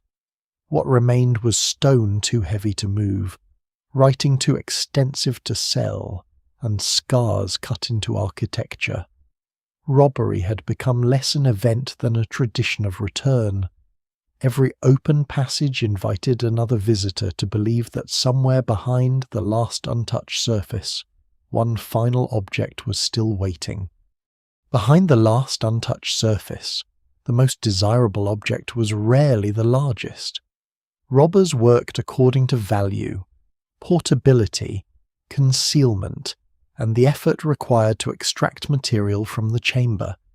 A gilded chair might dominate the room, but its wooden frame was cumbersome, and its gold covering could be extremely thin. The practical choice was to tear away the metal and abandon the structure. A stone sarcophagus might represent enormous royal labour, yet it was almost impossible to move through narrow passages. A handful of jewellery could be hidden in clothing and carried across the plateau. Tomb robbery reduced sacred equipment to a calculation of value per journey. Gold came first because it concentrated wealth into little weight and could be transformed beyond recognition. Sheets, foil, wire, fittings, beads, collars, bracelets, and decorative elements could be cut from larger objects. Nails or bindings might secure gold to wood, while repoussé decoration created the impression of thick metal from a relatively thin surface. Robbers did not need to remove a complete bed or shrine. They could crush the visible covering, fold it, and carry it in compact bundles. Once melted, a royal image, divine emblem, or inscribed name disappeared into ordinary metal. The new owner received gold without receiving the history attached to it. This destruction explains why gilded furniture can vanish almost completely. Wood decays, but gold survives unless someone takes it. In Hetephere's burial, precious sheathing remained in sufficient quantity to guide reconstruction, because the deposit escaped the full sequence of plunder that emptied many tombs. Where robbers had time to work, they could remove tiny fittings that modern excavation would use to identify an object. What they left behind might look like meaningless dust, wood fragments, or impressions in the floor. The visual grandeur of the original equipment was dismantled into pieces too small to preserve its form. Silver offered similar advantages and may at times have been even more precious relative to supply. Its value changed across Egyptian history, so an old kingdom hierarchy of materials cannot automatically be applied to the much later date when a particular tomb was robbed. Even so, silver ornaments, vessel fittings, and jewellery were portable and recyclable. Copper and bronze were less prestigious, but they remained useful. Hinges, tools, blades, fasteners, and decorative elements could enter workshops as raw material. A robber who found no gold did not necessarily leave empty-handed. Metal of almost any kind justified attention in a society where mining, smelting, and transport required substantial labour. Jewellery was attractive for more than its metal. Beads of carnelian, turquoise, lapis lazuli, quartz, and faience could be restrung. Pendants and amulets could be sold, reused, or recut. Some pieces bore royal names or distinctive imagery that made them dangerous to circulate openly. But breaking them apart solved that problem. Inlays could be pried from settings and sorted by material. The result is archaeologically deceptive.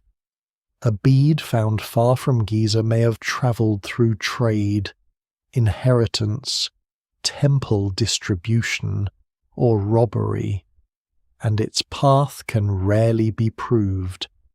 The tomb loses an object while the wider world gains fragments with no reliable story.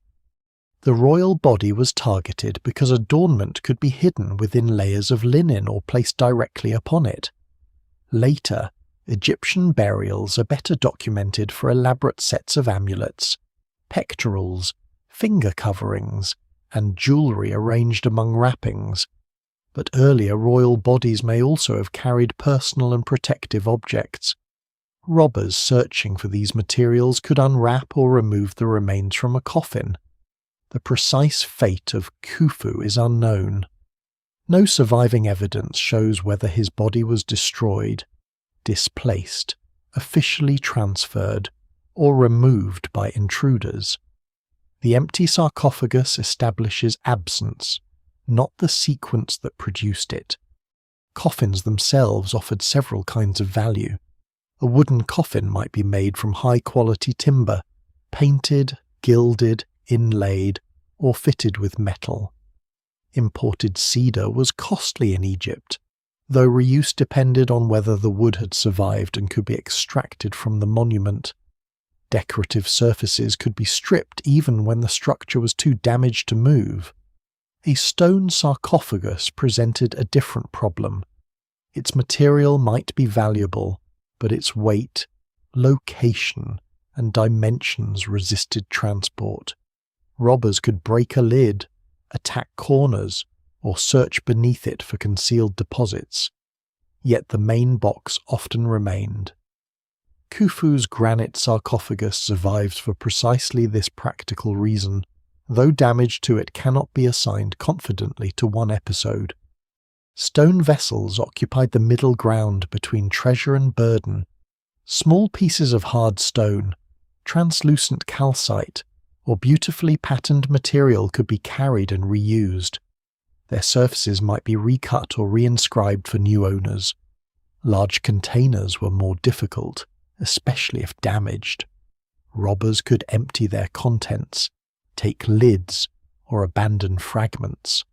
A jar of rare oil might be worth more immediately than its container. Perfumes, resins, fats, and medicinal or cosmetic substances could remain usable if the burial was entered early enough. Centuries later, those organic contents might have dried or transformed, leaving only residue of interest to modern science rather than ancient trade. Fine linen also had value. Fresh cloth from an early intrusion could be cleaned, sold, repurposed, or used as packing material. Decorative textiles, garments, curtains, and body wrappings represented many hours of agricultural and skilled labour. Once decay advanced, however, cloth became fragile and nearly worthless to robbers, while remaining archaeologically informative. The same changing value applied to baskets, leather, food, and wood. A tomb entered soon after burial offered useful household materials. A tomb entered much later offered mostly durable objects and the hope of metal. Statues tempted intruders in several ways. Small figures could be sold or reused, though their royal identity might require alteration. Hard stone statues were costly to carve and could be appropriated by changing inscriptions or facial details. Larger pieces might be broken to remove inlaid eyes, metal attachments, or sections suitable for recutting. Yet many royal statues were found shattered in temple areas, and not every broken image was the victim of a robber.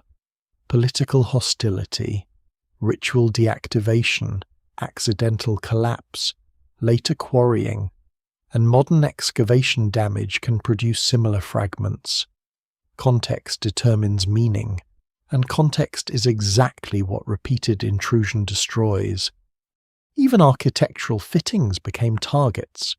Door pivots, metal clamps, wooden leaves, granite thresholds, limestone casing, basalt pavements, and decorated temple blocks all possessed reuse value. An empty pyramid chamber might have yielded little while the surrounding complex continued providing building material for centuries. The greatest volume of removal at Giza was not carried out in secret through narrow tunnels. It occurred in the open as temples and outer surfaces were stripped. The monument itself became a quarry after its burial goods had ceased to reward searching. What remained was determined by the same calculation. Blocks integrated into the structure were left unless needed elsewhere. Bare walls offered no portable return. Granite beams were too massive. Long inscriptions in later pyramids could not be melted, eaten, worn, or easily resold. Broken pottery, low-value stone, and decayed organic matter stayed underfoot until later searchers cleared them away. Robbers selected the objects archaeology most wishes had survived those carrying names, materials, craftsmanship, and direct evidence of royal burial practice. This creates a permanent distortion. The surviving assemblage does not represent what Egyptians considered most important. It represents what was hardest, least profitable, or most easily overlooked. Gold disappears because it survives physically but attracts removal. Wood disappears because it decays after its gold is stripped. Text remains because a wall cannot be carried through a corridor. The modern pyramid is therefore an inverse treasury, preserving the immense container while losing the small objects that explained it. Every empty surface reflects an ancient choice. This was worth taking. This was worth breaking, and this was too heavy to move. An empty room is not simple evidence. It does not describe what happened there. It describes only what remained when someone finally recorded it. The chamber may have been filled and robbed, prepared but never used, cleared by officials, entered repeatedly, or altered during construction. Organic equipment may have decayed without human removal. Earlier explorers may have discarded fragments that modern archaeologists would preserve. Even the word empty can conceal dust, residues, tool marks, broken seals, stains, and minute pieces of material too small to attract the person who first opened the space. Archaeology begins where the treasure story ends, by asking how emptiness was made. The first clue is architecture. A room containing a sarcophagus, reached through protected corridors and connected to a mortuary complex, has a strong funerary context even if no body survives. Storage magazines imply that equipment was expected, especially when comparable tombs preserve goods in similar spaces. Blocking stones, portcullises, concealed entrances, and closing mechanisms indicate that access was meant to end. These features do not reveal the quantity of burial goods, but they establish intention. A pyramid with temples, offering places, subsidiary burials, royal images, and a stone coffin does not cease to be a tomb because thieves were efficient. This matters most at Khufu's pyramid. The absence of his remains has encouraged claims that the building was never a burial place, but those claims isolate the empty chamber from its wider complex. The king's chamber contains a granite sarcophagus and lies beyond a sequence of controlled passages and barriers. The pyramid is integrated with a mortuary temple, causeway, associated burials, boat pits, and a royal landscape developed according to established Egyptian funerary traditions. None of this proves what objects surrounded Khufu at burial. Together, however, it provides a far stronger explanation than unsupported proposals involving energy machines, secret archives, or an unspecified non-funerary technology. Not every chamber within a funerary monument had to contain a burial. The rough subterranean chamber beneath the Great Pyramid may reflect an abandoned plan, a symbolic function, or a construction sequence that changed. The so-called Queen's Chamber may have been intended for a statue, a spiritual aspect of the king, an earlier burial arrangement, or another purpose still debated. Its modern name is not evidence that a queen once occupied it. A room could be architecturally meaningful without ever holding treasure. This is why archaeologists resist treating every void as a robbed treasury and every unfinished surface as proof of sudden catastrophe. Construction marks help separate abandonment from intrusion. An unfinished room may retain quarry ridges, levelling marks, bosses, rough floors, or surfaces never prepared for decoration. A robber's breach cuts across the intended geometry. It may tunnel around a block, shatter a doorway, widen a corner, or leave tool marks inconsistent with the original finish. Rubble from the breach can differ from construction debris in location and composition, yet later clearing often removes the very deposits needed to date the damage. A tunnel can clearly be intrusive while its century remains uncertain. Sealing evidence is especially valuable.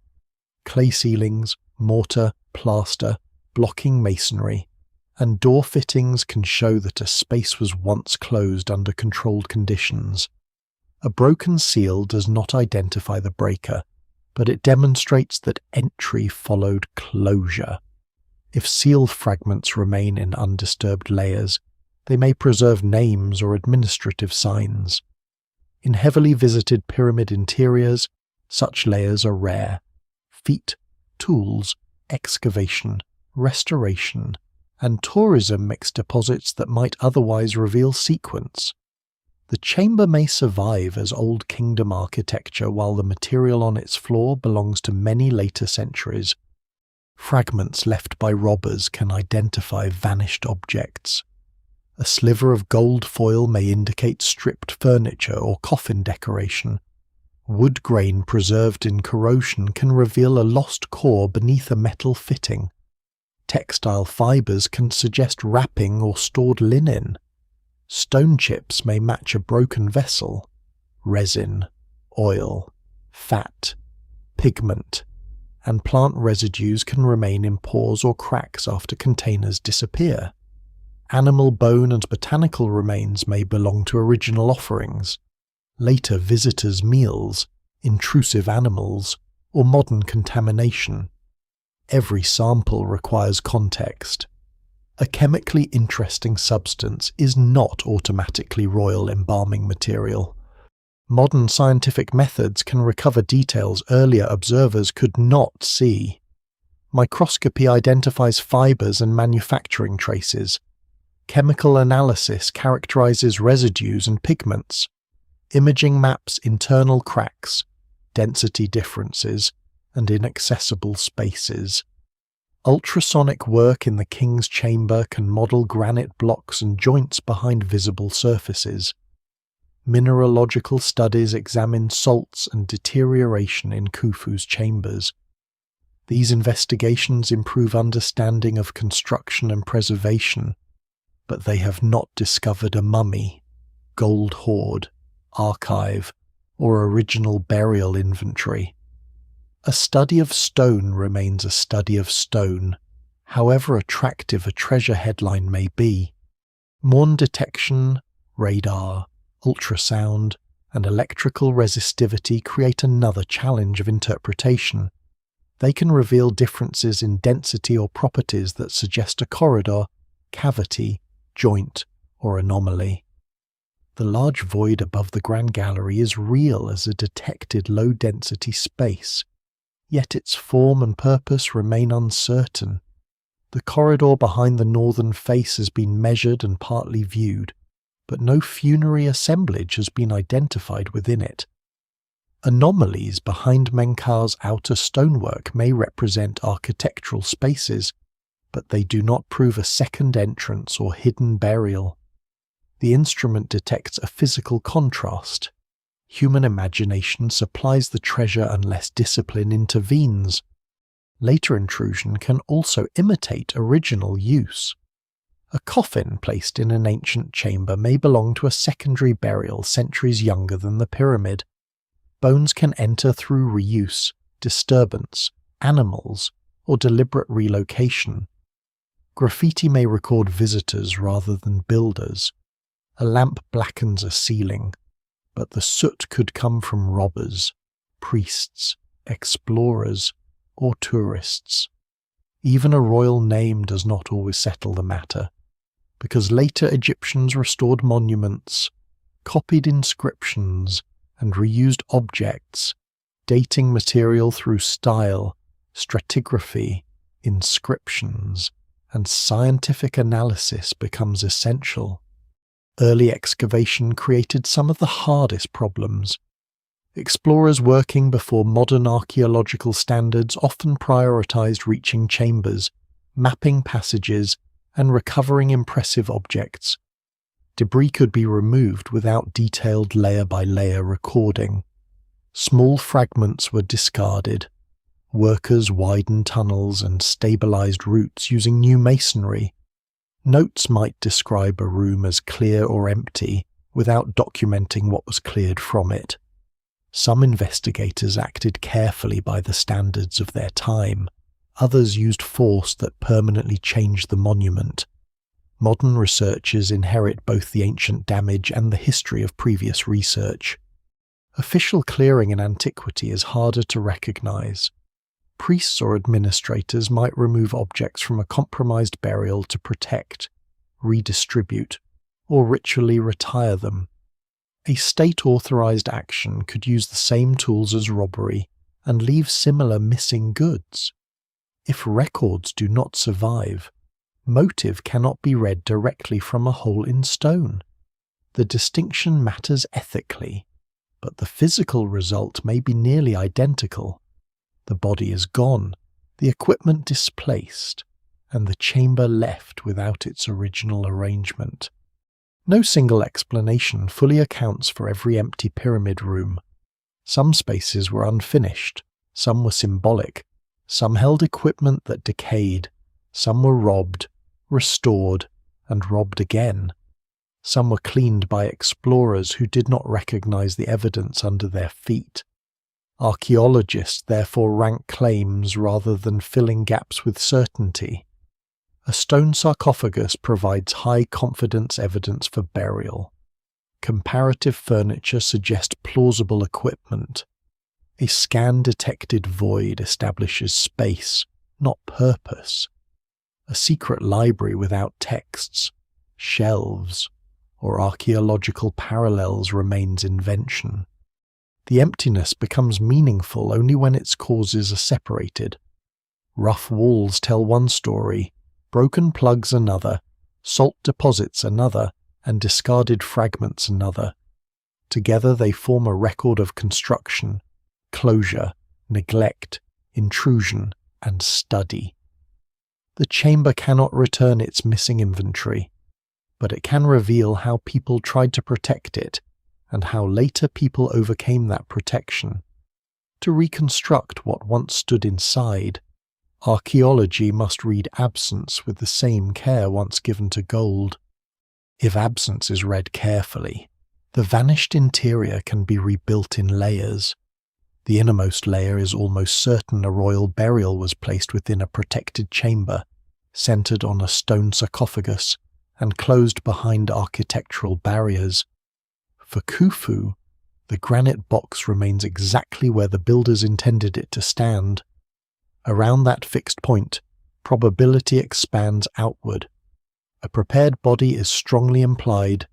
Linen, embalming substances, containers for treated organs, ritual vessels, and provisions fit the practices of the period. Furniture, jewelry, regalia, boxes, and personal equipment become plausible through close royal comparisons. A vast golden treasury, a secret library, or unknown machinery does not follow from the evidence at all. Reconstruction becomes reliable only when each element carries the correct weight. The most disciplined way to imagine the chamber is to begin without gold. The granite walls rise around a sarcophagus whose surface is plain.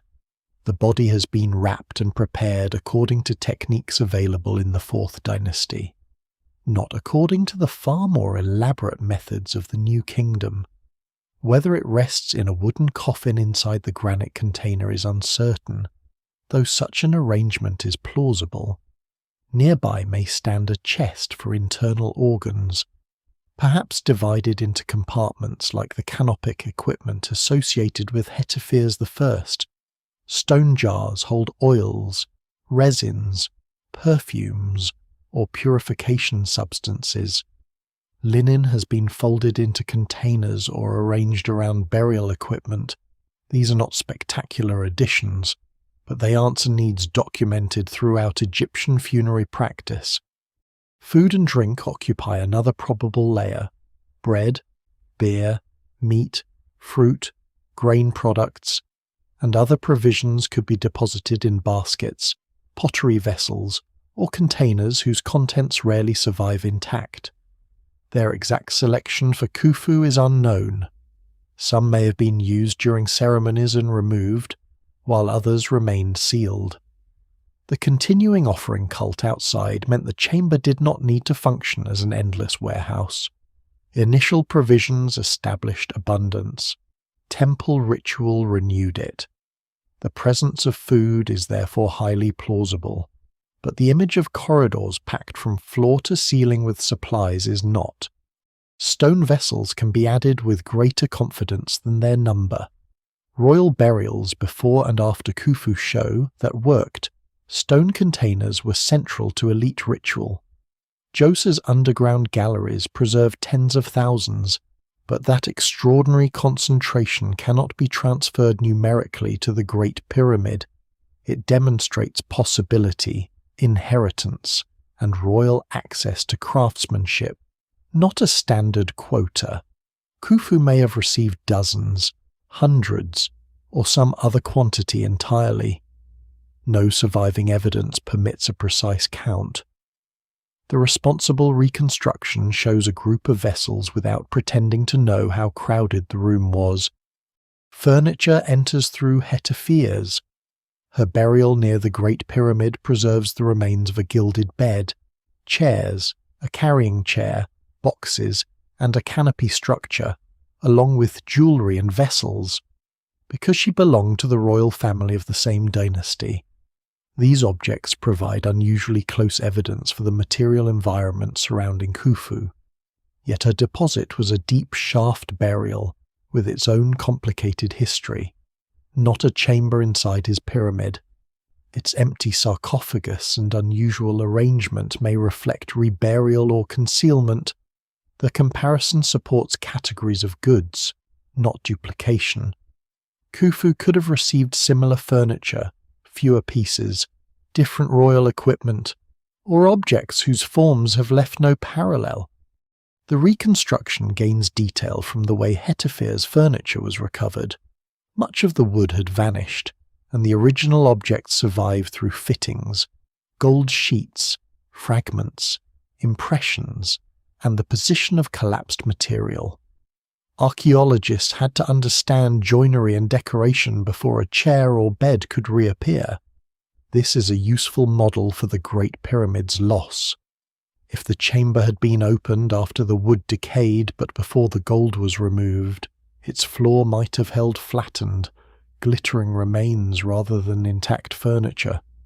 Once the gold disappeared and the debris was cleared, even that ghost of form was gone. The tomb of Merosank III adds contemporary images.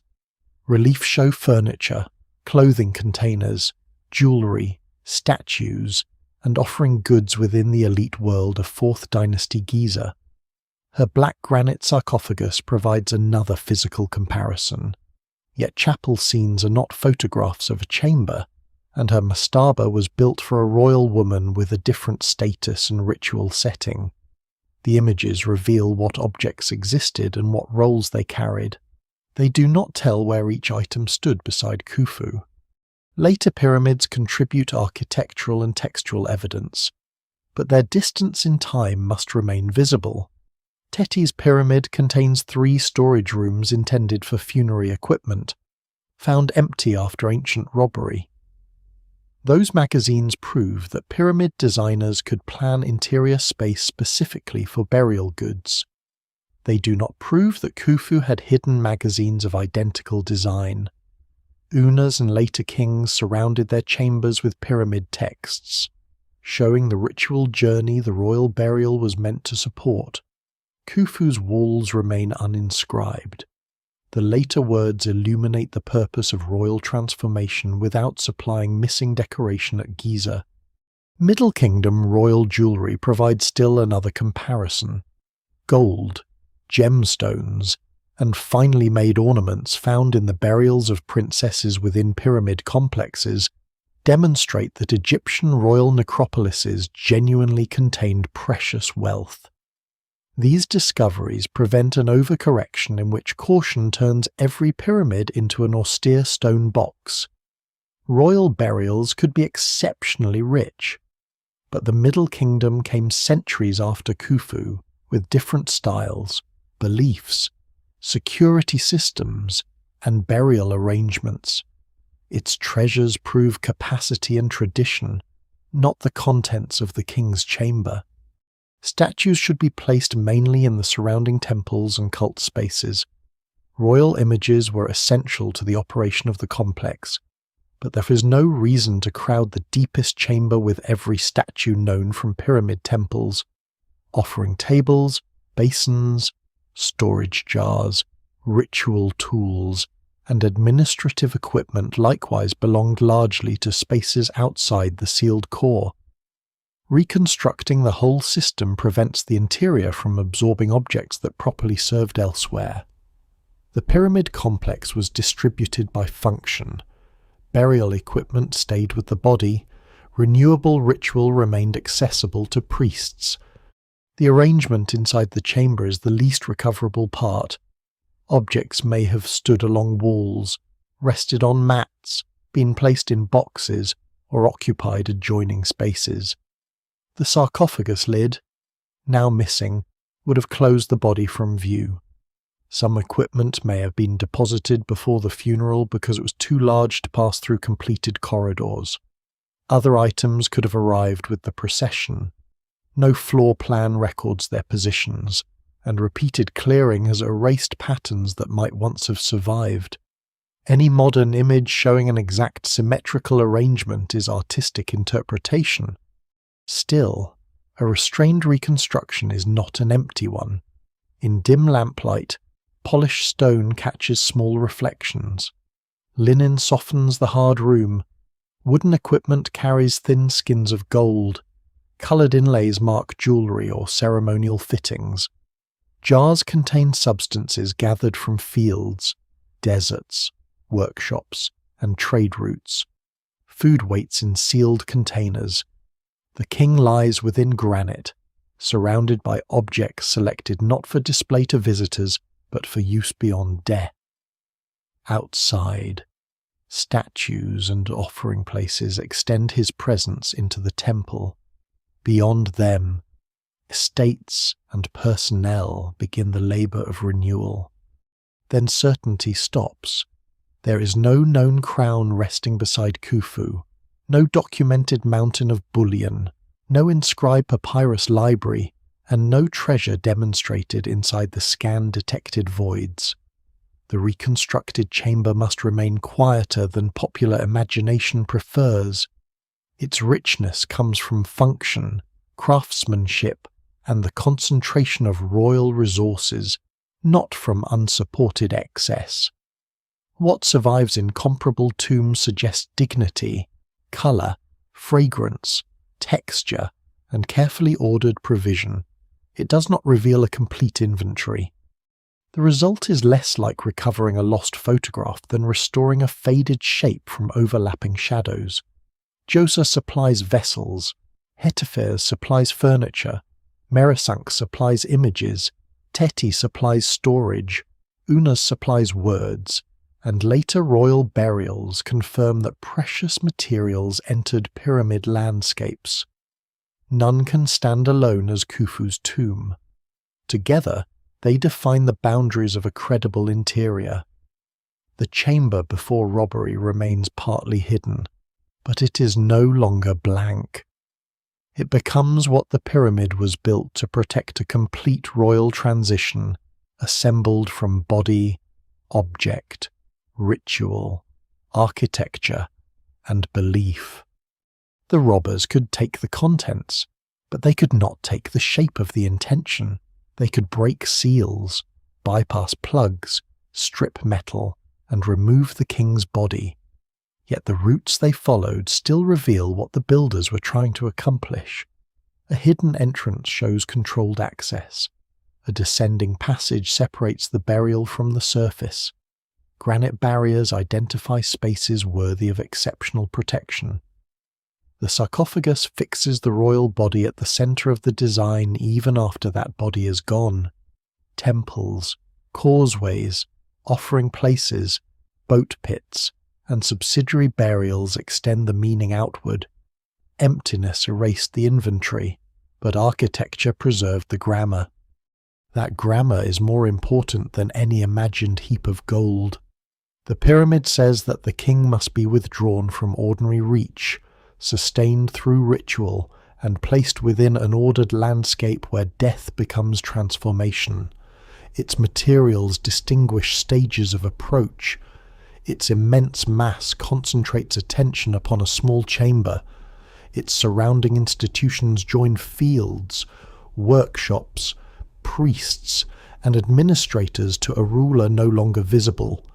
The entire complex turns political authority into sacred geography. Even when the cult failed, the geography remained. Robbers also left evidence by the act of removal. The tunnel around Khufu's granite plugs shows where resistance was greatest and how later intruders thought. Broken doorways reveal paths that original users were not meant to follow. Missing fittings leave holes, scars, stains, and impressions. Cleared magazines show that storage was planned even when stored objects are gone. A damaged sarcophagus records both burial intention and later intrusion. The thief tried to erase value from the chamber, but often produced another kind of value, a record of conflict between the design of eternity and the realities of time. The pyramid stone retains smaller traces as well. Tool marks distinguish finished surfaces from hurried breaches. Joints reveal how blocks were assembled. Mineral deposits record moisture and chemical change. Salt grows where no ancient architect intended it. Cracks respond to the immense stresses of masonry and to centuries of environmental movement. Modern imaging examines these details without requiring new tunnels. Ultrasound maps granite and hidden joints. Muons register density differences, electrical methods and radar test areas beyond direct sight. Science enters the pyramid differently from the robber, seeking information rather than portable material. That difference does not guarantee simple answers. A detected void may be a constructional space, relieving feature, corridor, abandoned route, or something not yet understood. The large space above the Grand Gallery remains physically real and functionally uncertain. The corridor behind the northern face exists, but its purpose is unresolved. Anomalies at Menkaure invite further investigation without proving a treasure room. The most responsible discovery often ends with a narrower statement than public imagination wants. There is space here. Its geometry is partly known, and no evidence yet establishes what it was for. The mystery survives because uncertainty is genuine, not because archaeology has failed. A monument of this scale contains features created during planning, construction, revision, closure, damage, and restoration. Some spaces may never have received a ceremonial function. Others may have held temporary equipment. Builders could leave inaccessible gaps for structural reasons rather than secret use. The pyramid did not need every void to contain an object. Its interior was a product of engineering decisions as well as religious ones, and the two are not always easy to separate after 45 centuries. What survives in the record nevertheless allows firm conclusions. The Great Pyramids belong to royal funerary complexes, stone sarcophagi, protected chambers, mortuary temples, offering systems, and surrounding cemeteries place them securely within Egyptian burial tradition. Their present emptiness does not overturn that context. At the same time, no intact inventory survives for Khufu, Khafre, or Menkaure. Their precise original wealth cannot be calculated, and the chamber of Tutankhamun cannot be copied backward into Giza. Certainty lies between denial and exaggeration. The pyramids were tombs equipped for royal afterlife, but the exact equipment has been lost. The lost objects mattered because they formed relationships. Linen enclosed the body, oils purified it, jewellery protected and identified it, furniture extended the royal household, food established abundance, vessels contained substances necessary for ritual, statues carried presents into temples, estates renewed offerings through the labour of the living. Remove one item, and the burial remained intelligible through the others. Remove nearly everything, and architecture still held the arrangement together. The pyramid was designed with redundancy, because eternity could not depend on a single fragile form. Later, pyramid texts reveal that same redundancy in language.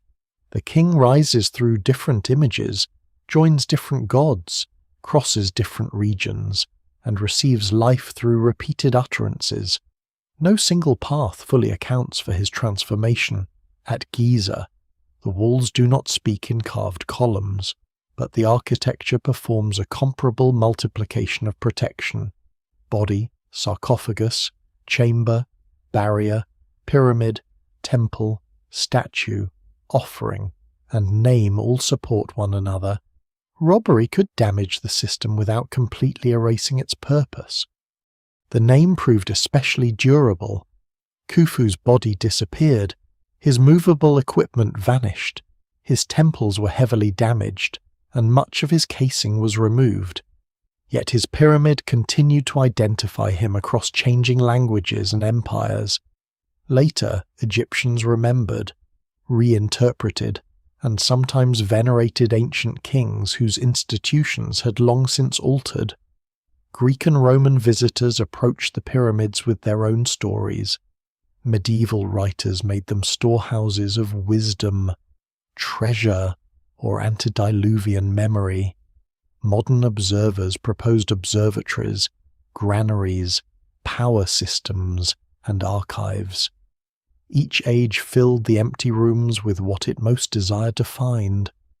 Those later stories are part of the monument's history, but they cannot replace archaeological evidence. No secret library has been demonstrated, no ancient energy technology explains the chambers, no cinematic trap system protected the burial. The absence of Khufu's mummy does not make the sarcophagus meaningless. The mystery becomes stronger when freed from claims that collapse under examination. A missing royal burial, reconstructed from incomplete evidence and altered by repeated human intrusion, is already strange enough. It is strange because the pyramid succeeded and failed at the same time.